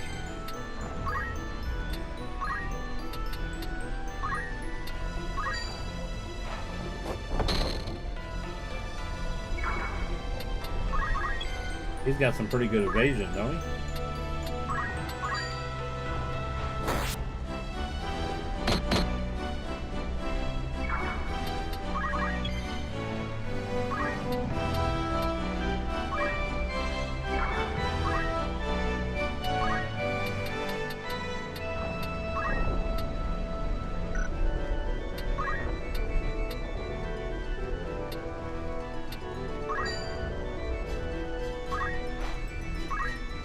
Go on, don't be shy.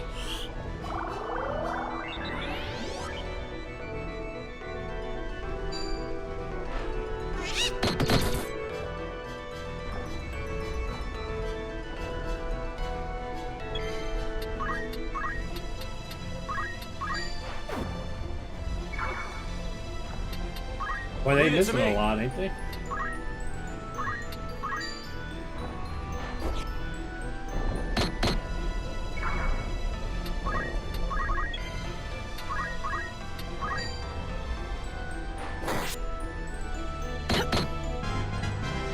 I'm getting the hang of this. I'm ready to fight.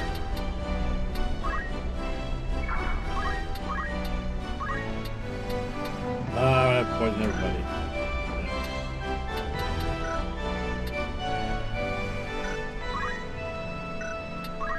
Coming through.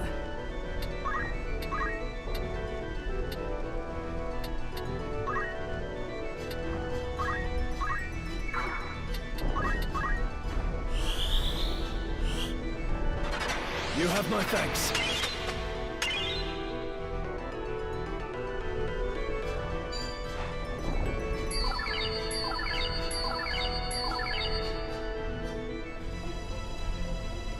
Whatever it takes.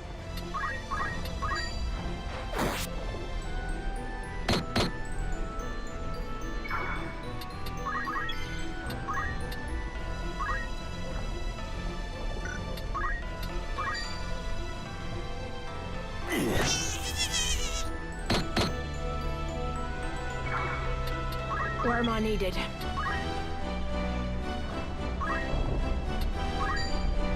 Say your prayers. Enough of that.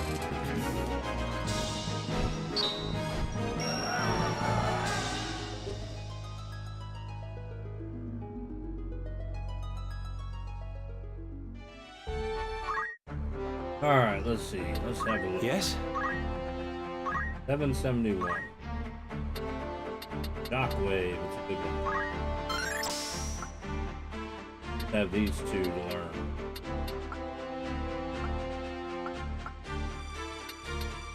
We might go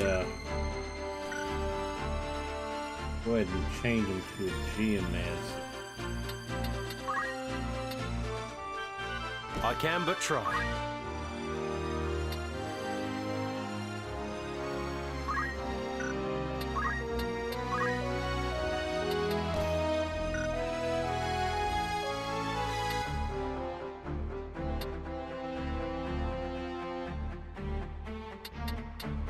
Battle axe is stronger than the sword, or maybe I need to buy another sword.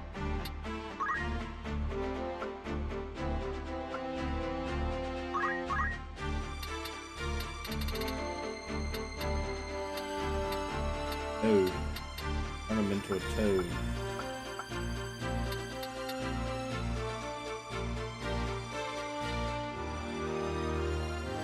Let's do that. Yeah, maybe we can turn into a toad.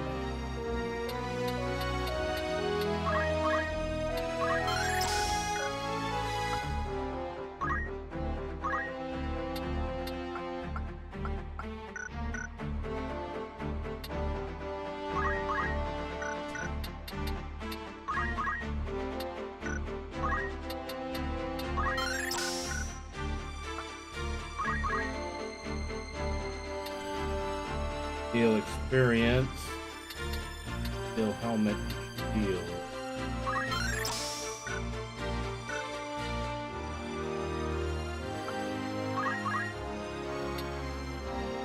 Holy, that's attack magic. That would be a good one to have.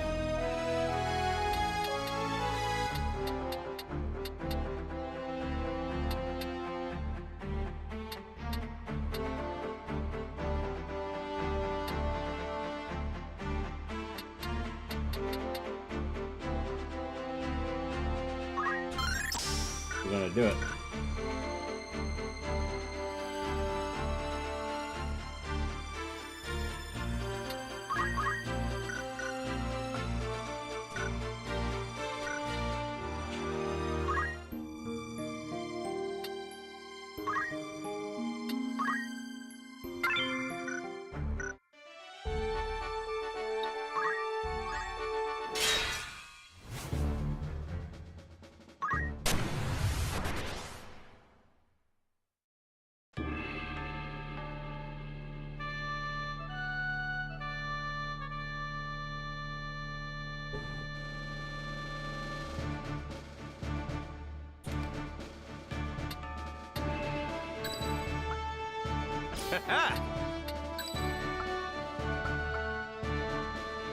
My turn, is it?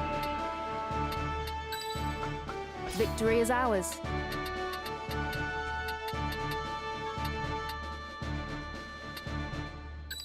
All right.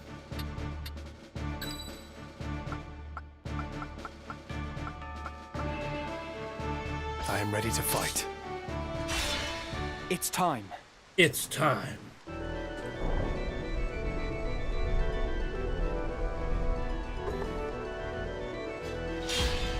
Always raining.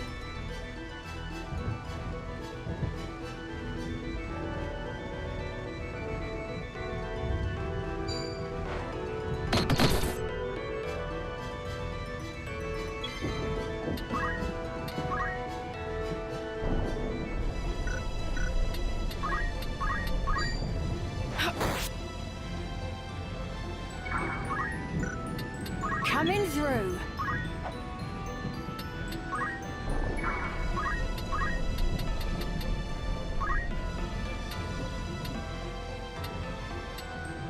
I don't want to protect the. I don't want to protect you. Protect him.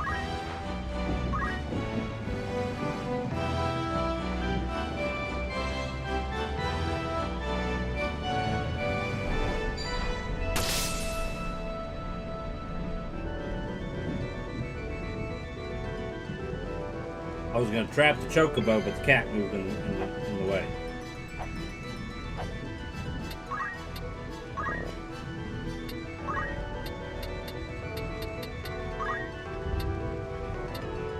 Oh, it jumps over because of the elevation.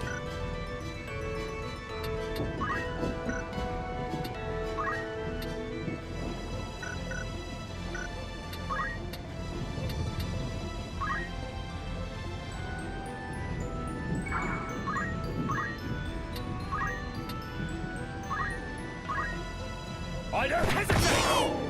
Oh, All in a day's What's the work. best course? You can count on me.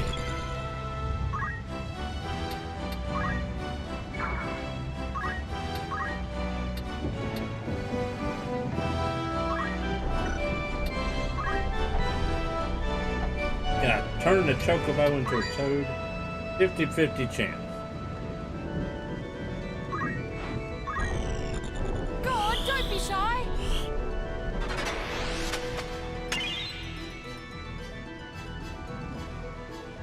A torment upon you.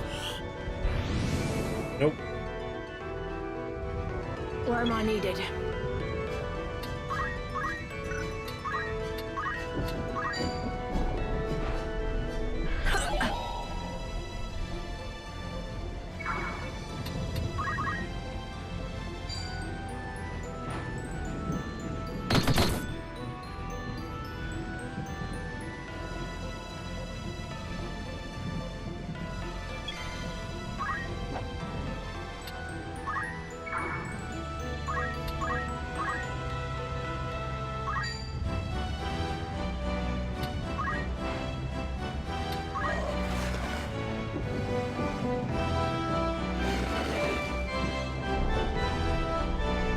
Here I go. Charge.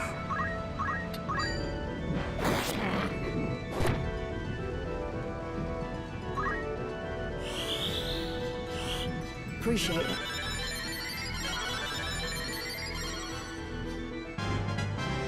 Just getting started.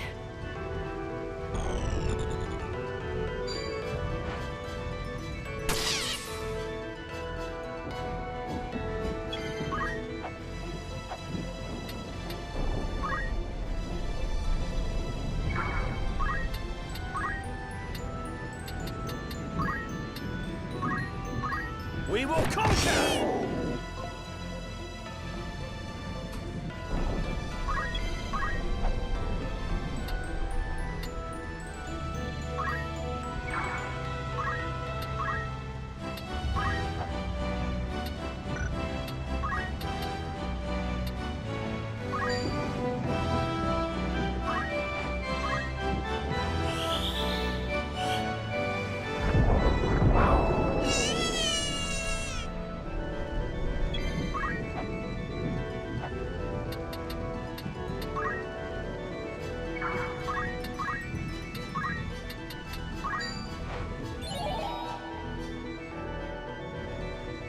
Where to begin?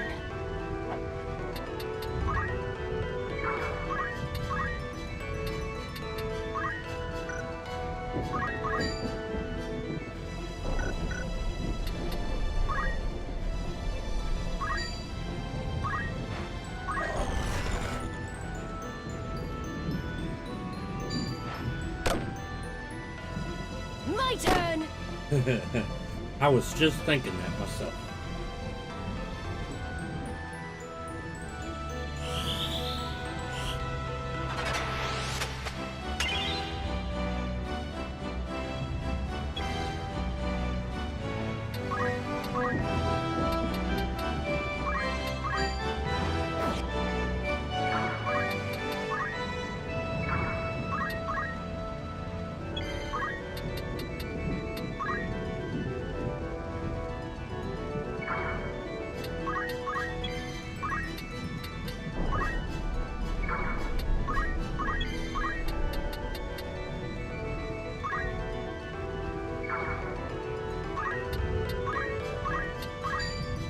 You alright?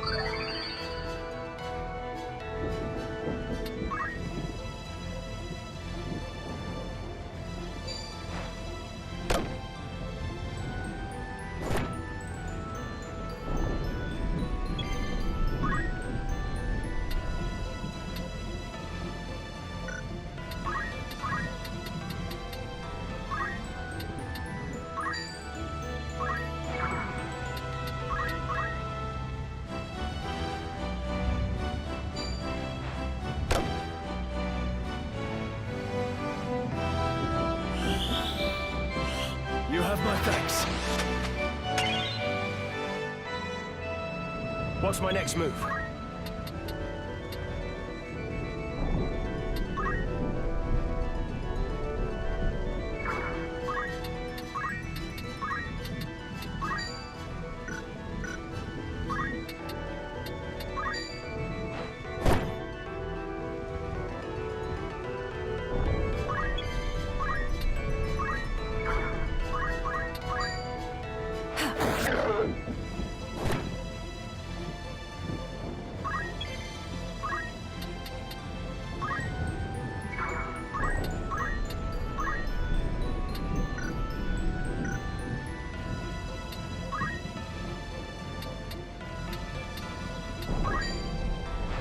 Are you in pain? You saved my skin.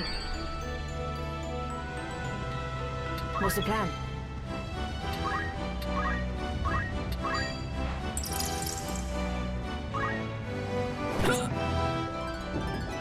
I'm just getting started. Storm's brewing.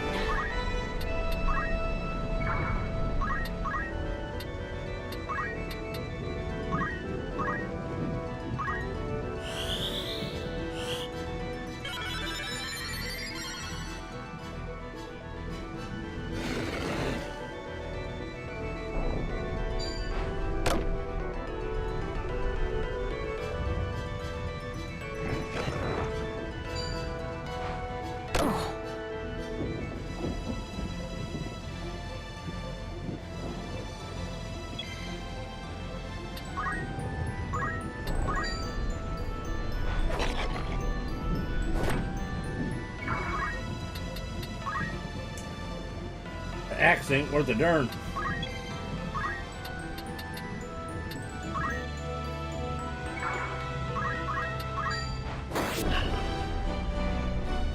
Whatever it takes. Stay down! I'm ready to fight.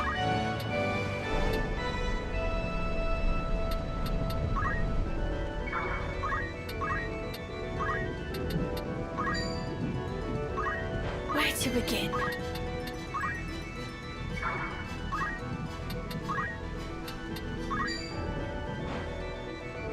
Thanks, friend.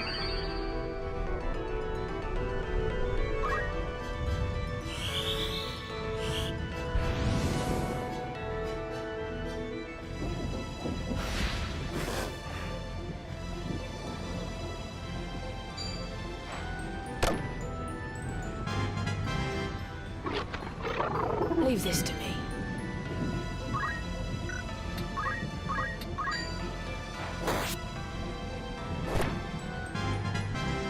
Stronger than ever.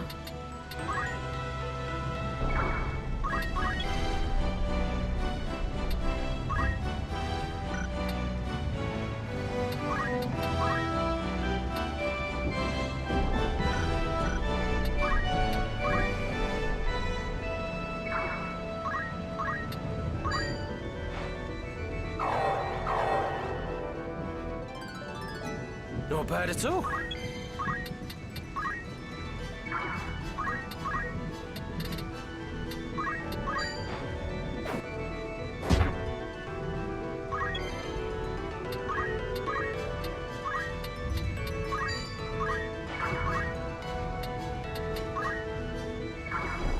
Storm's brewing.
I'm ready.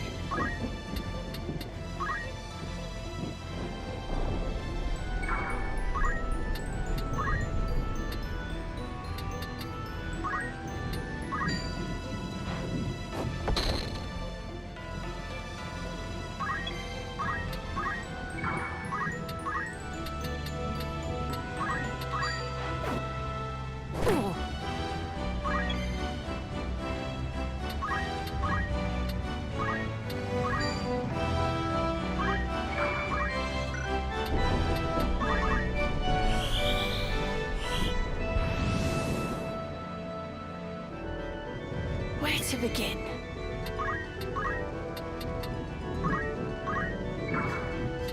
What's the plan?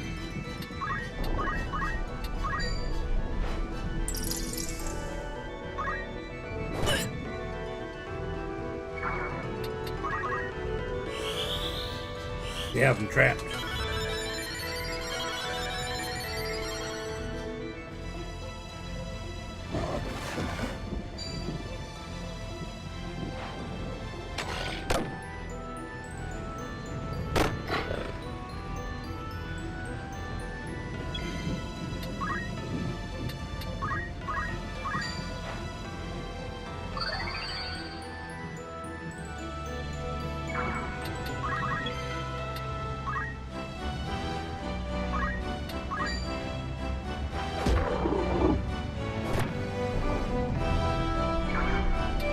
Here I go.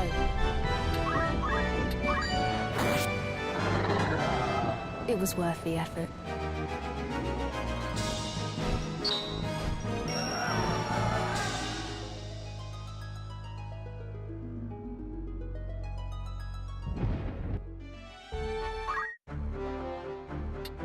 Yes? All right.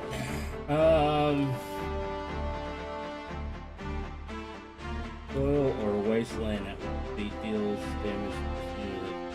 It's the most five range.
Let's do.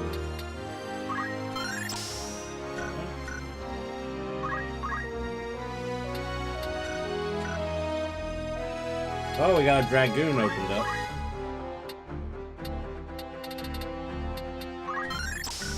That's a good one.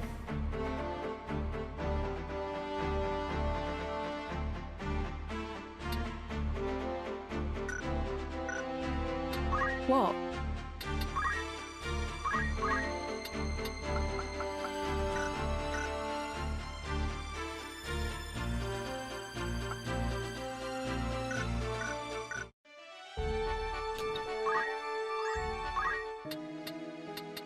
Welcome. Good choice.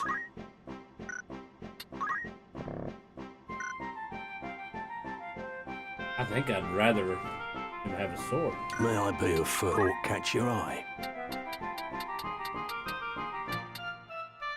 It's a 7. Will that be all? May I... What is it? Will that be all? Who Get needs my controller outfitting? to work here. That's 9. That's also because it's two-handed.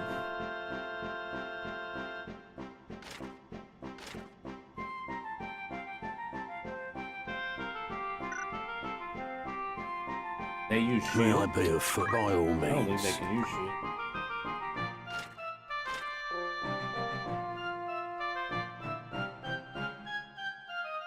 It'd be nice if they tell you what the job was. Will that be all? Don't be a straight.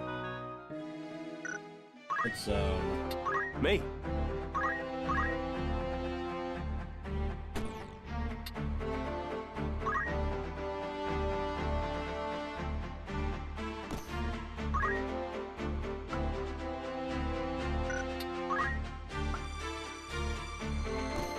oh, he can use shield. Okay. All right. Let's see here.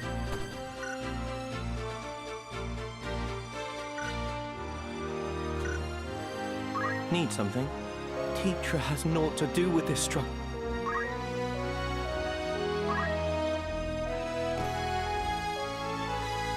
Give me his sword back.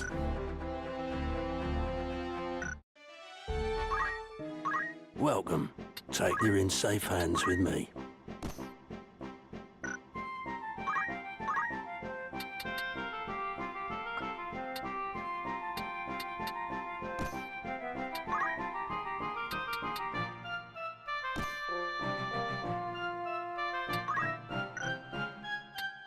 This is your grand total. To find... Will that be all? I await. That way you can use the defense of the shield. Me? And I'm left-handed, so that's why the sword's in his left hand. You do need to get him a new helmet, though.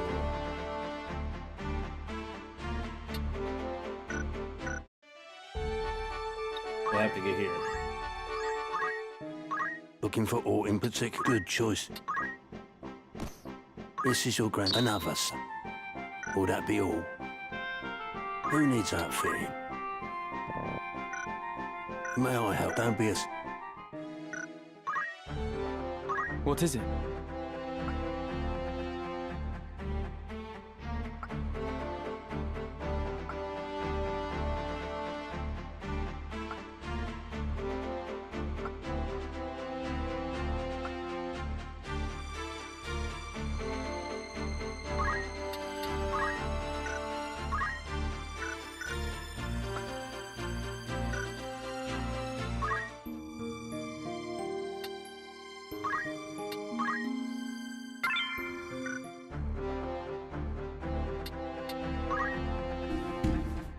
Alright, guys, I will be back in a few minutes.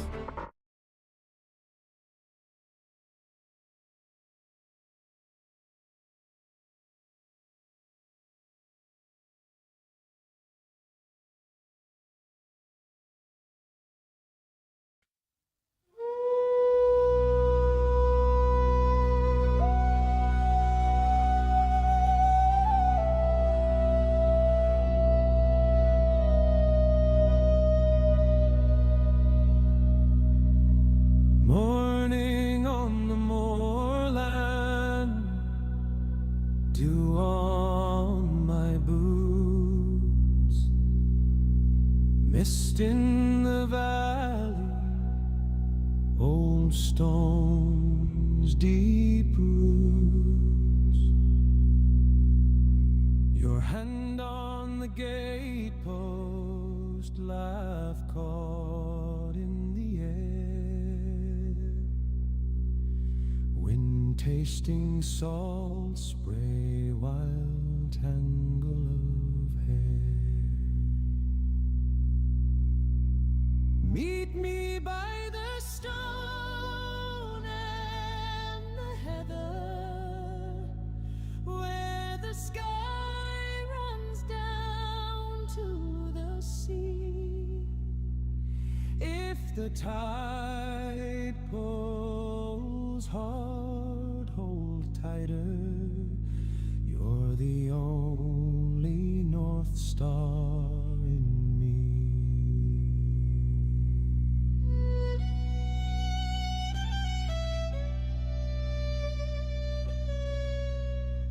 Sheep trails and fox prints, braids in your cloak. Fire from the peat stack kicks up in smoke.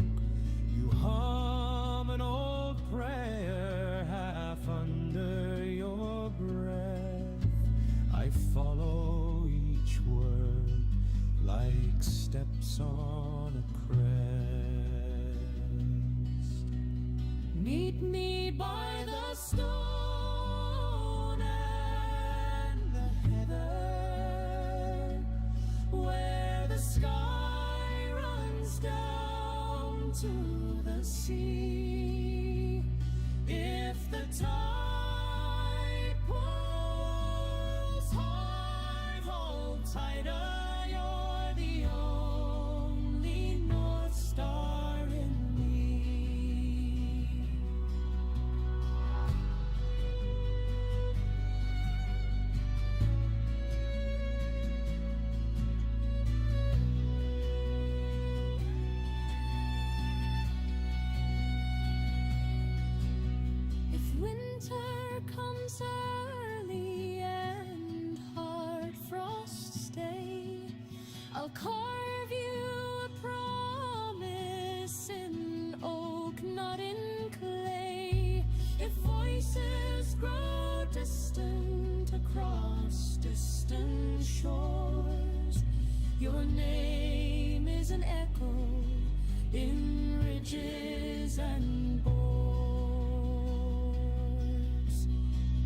me by the stone and the heather, where the sky runs down to the sea. If the tide pulls hard, hold tighter. You're the only North Star in me. Meet me by the stone and the heather, where the sky runs down to the sea. If the tide pulls hard, hold tighter. You're the only North Star in me. You're the only North Star in me.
All right, I am back, and we'll turn the sound back up here.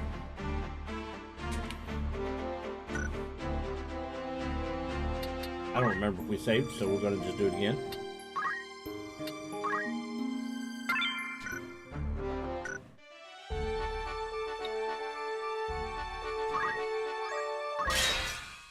Alright, we're gonna do this battle. You know what? Strike that. I'm gonna flee. We're just gonna go ahead and do this battle right here. We're gonna continue on with the story battle.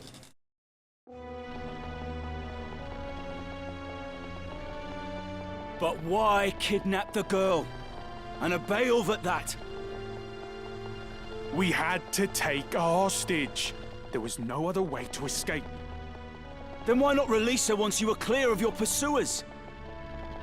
By bringing her here, you've done naught but ensure that House Beowulf and the Northern Sky come hunting us in force. Do not tell me this madness has taken even you. Liken me not to Gustav.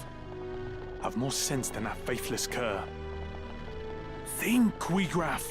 We've lost the greater part of our number, and the Order closes upon us from all sides. She is of Beowulf blood. 100 swords, 1,000 could not buy our freedom with such ease. So we fly.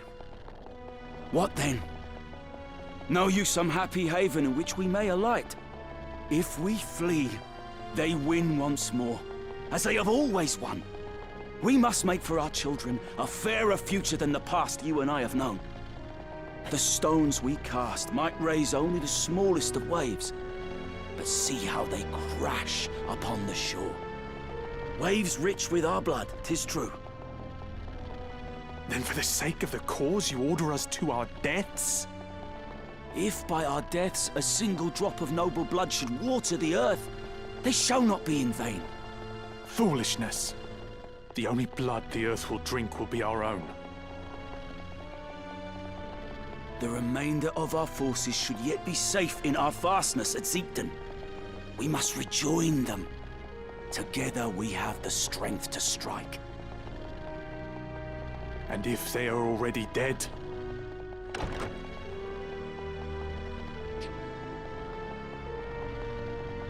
Miljuda. Slain. Impossible. My dear sister. Not you two. The company which slew her must approach even now.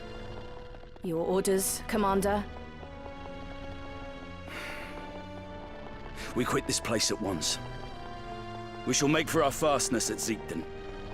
The girl will be left here, Gragoroth. The Northern Sky is upon us. They attack. They waste little time. I shall hold them off here. Gragoroth, you will take the others and make for Ziegden.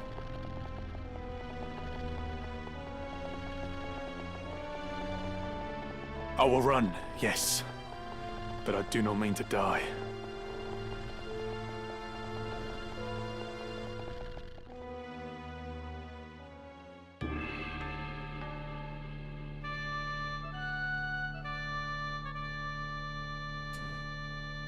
Alrighty here.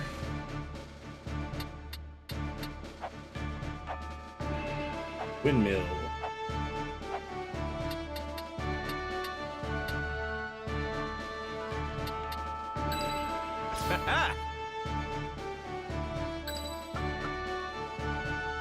I can only do 2.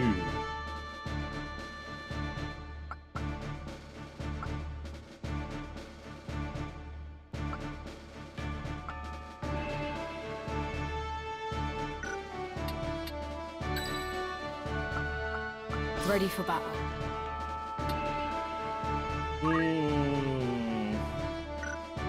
Only steel shields, so that's not that big a deal. Let's put in Aye. Iris. Ready when you are. It's time.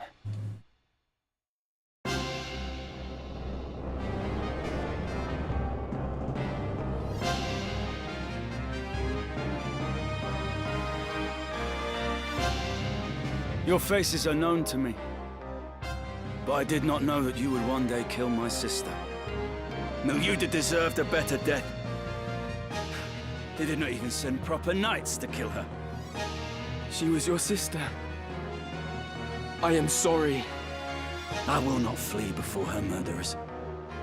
I'll avenge Miljuda's death or die trying!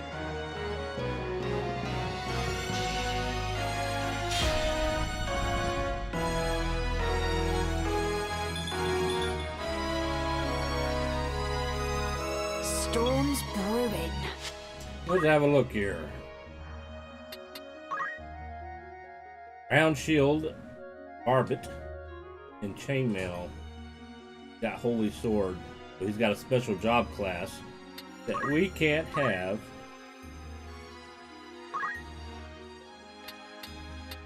I'll say.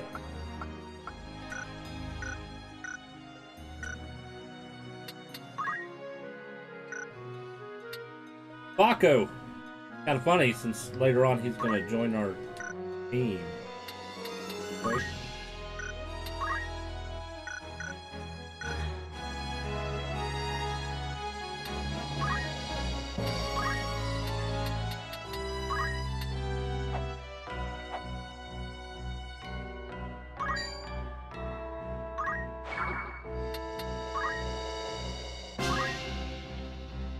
My sister, Tetra. You will set her free. Your sister? Then you were a Beowulf, yes? He is not. If it is a Beowulf you seek, address yourself to me. The girl you abducted is his sister, and neither are connected to me by blood. So Gregoroth has heard. But surely the girl must hold some connection with House Beowulf. So you draw no distinction between our house and those who deal with us? Should I? Well, it matters not. There was no question as to her release. We make no habit of holding hostages. But first, we've a score to settle. You will see her free, if you live to see aught at all. Leave it to me.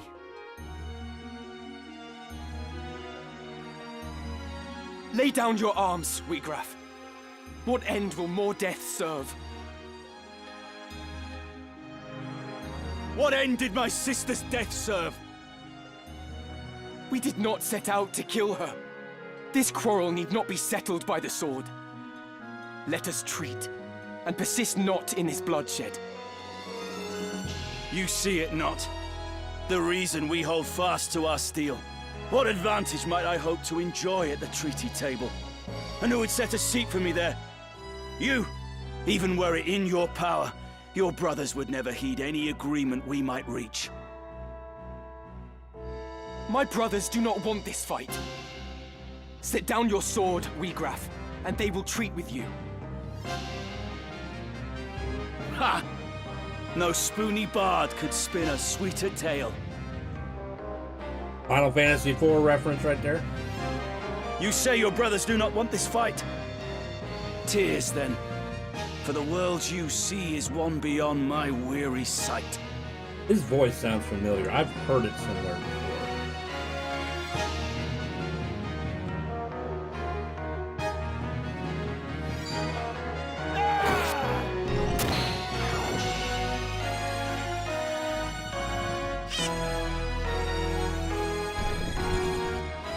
Where am I needed?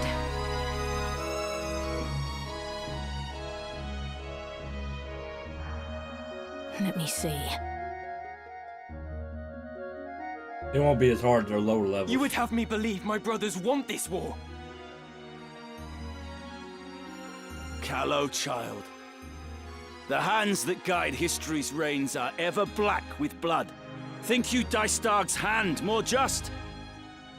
A new justice is born and dies on the lips of each man who would pronounce it. Do not mock my brothers. My turn.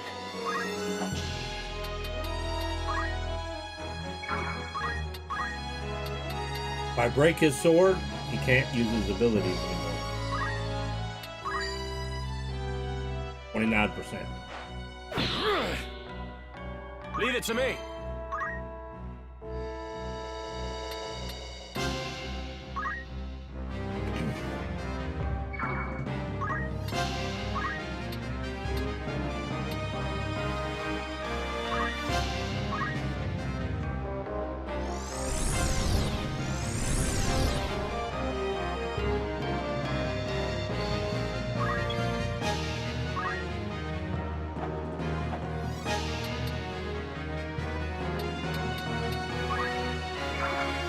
He's already been hit.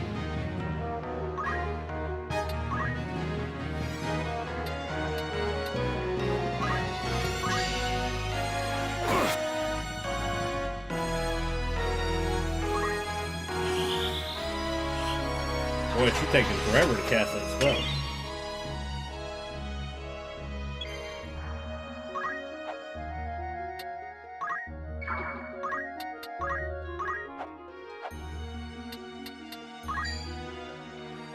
Don't go dying on me.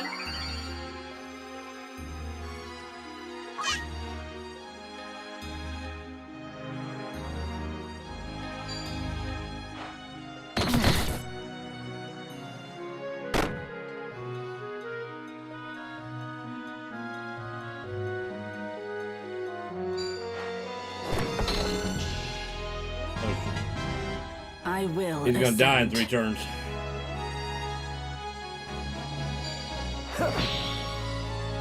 Right then.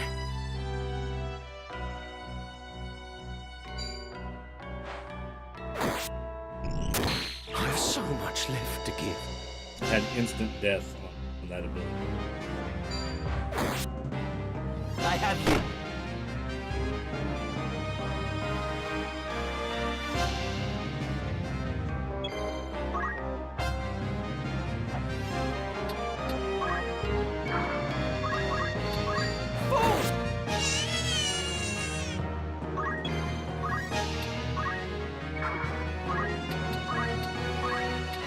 Come back to us. Back in the fight.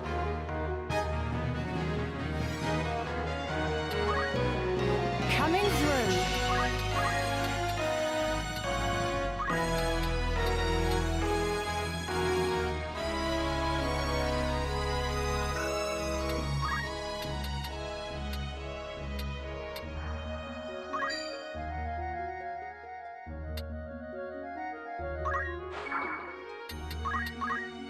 Fine, I'll help.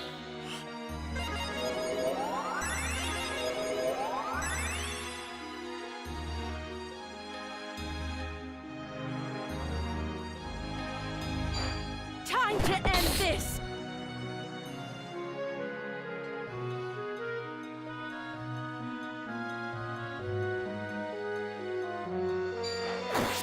Farewell, my friends. Right then.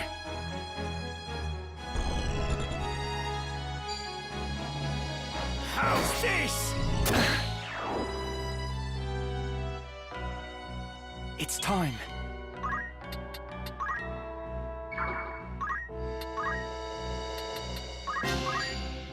Try this!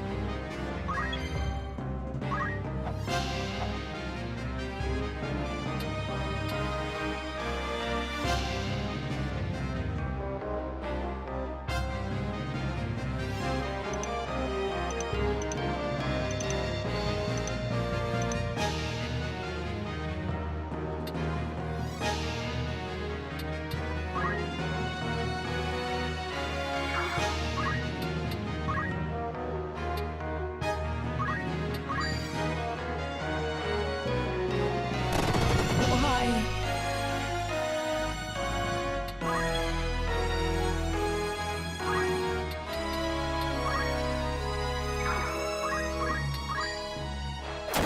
By the gods. We are like double their level on us.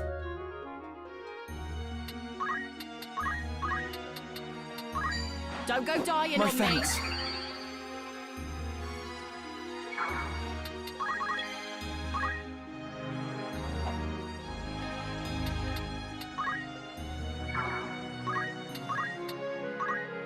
She don't have enough magic points.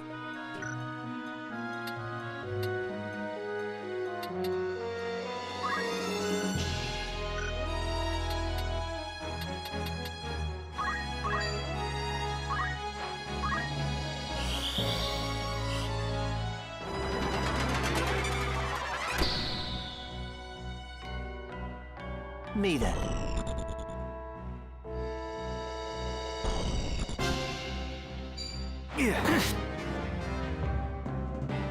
Right then.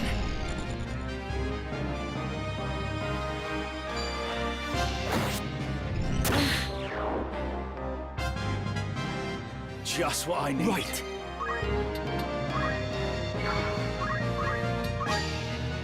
I think not.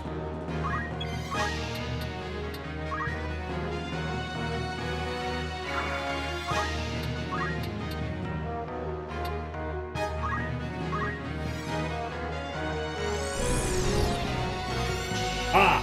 You can't move. I'm done for.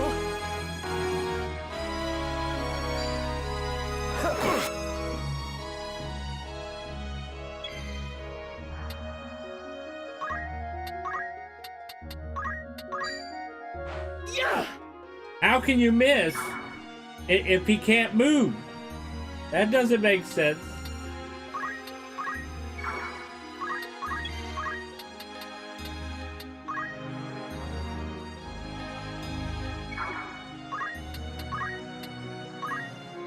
What? That's annoying. That is so very annoying.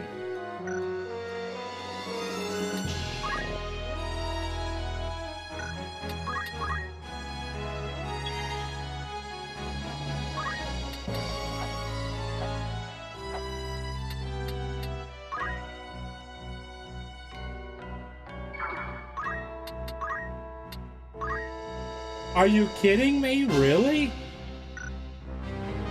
Boy, they are very, very particular about where I'm standing to use this ability.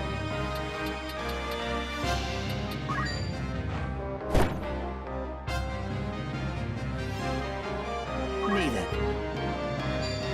Well now.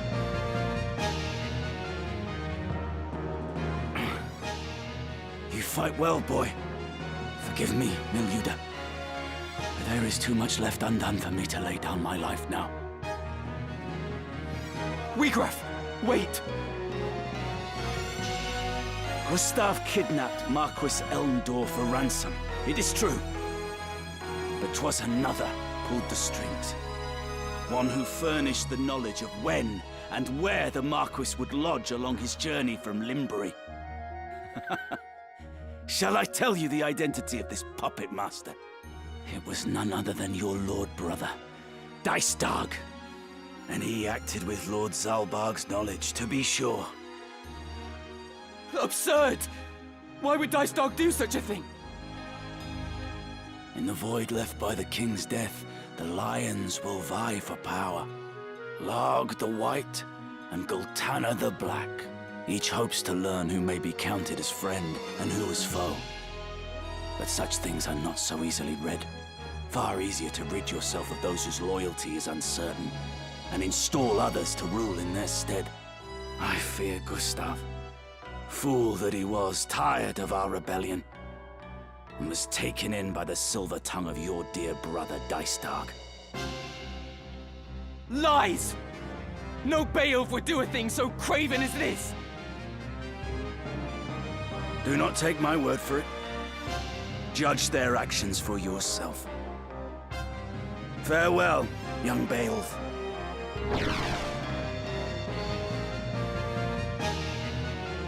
Wiegraf! Coward! You insult my name and flee in the same breath.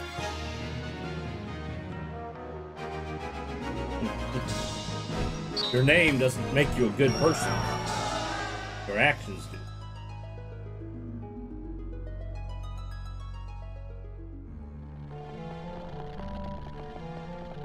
Teacher?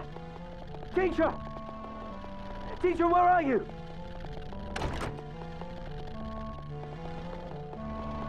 She's not here. Where have they taken her? Wiegraf has lied to us. Come, Delita. We must hurry to Ziegton. Teacher is there. I'm certain of it. Why? Why is this happening? Why, Ramsar? Why, Teacher? I'm sorry, Delita.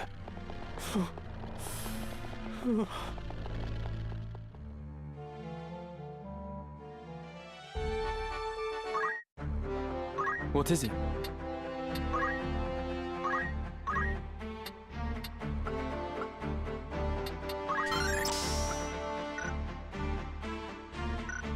Alright, so to become a dragoon, we need to be a thief level 4, and to be a thief, we need to be an archer.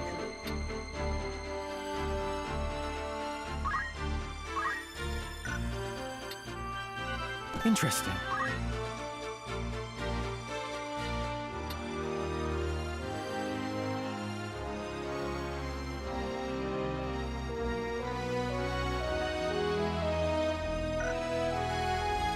Need something?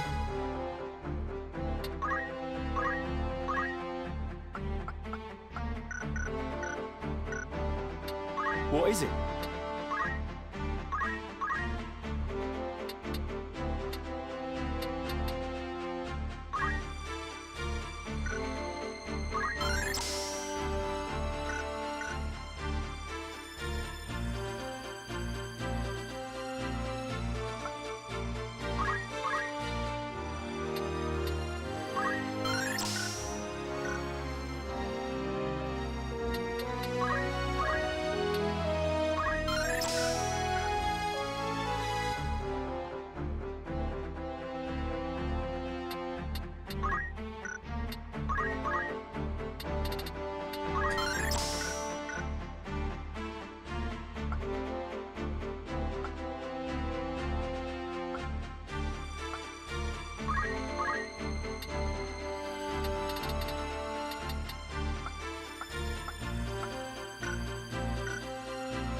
Looking for aught in particular? You're in safe hands with me. This is your grand... He won't be dis...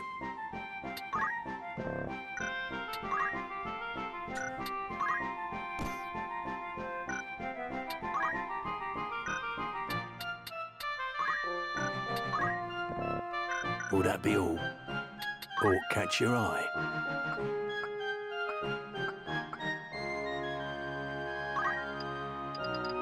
Are you happy? Anything? Are you happy to thank you very... May I be? I await.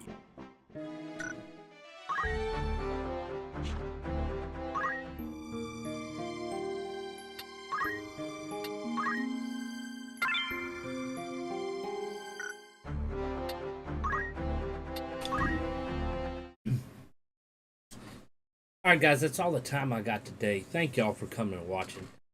I will be live again on Friday, I'm pretty sure, with some more Final Fantasy Tactics. We're going to move on to Zeekden, and we're going to try to save Tetra, Delita's sister, and see what transpires. But if you're new to the channels, make sure you hit those follow or subscribe buttons. If you're over on YouTube, please give us that thumbs up. Helps us grow over on YouTube. And if you haven't already, make sure you check out our playlist. There's tons of games on our playlist, episode 1 through however long it took us to complete the game.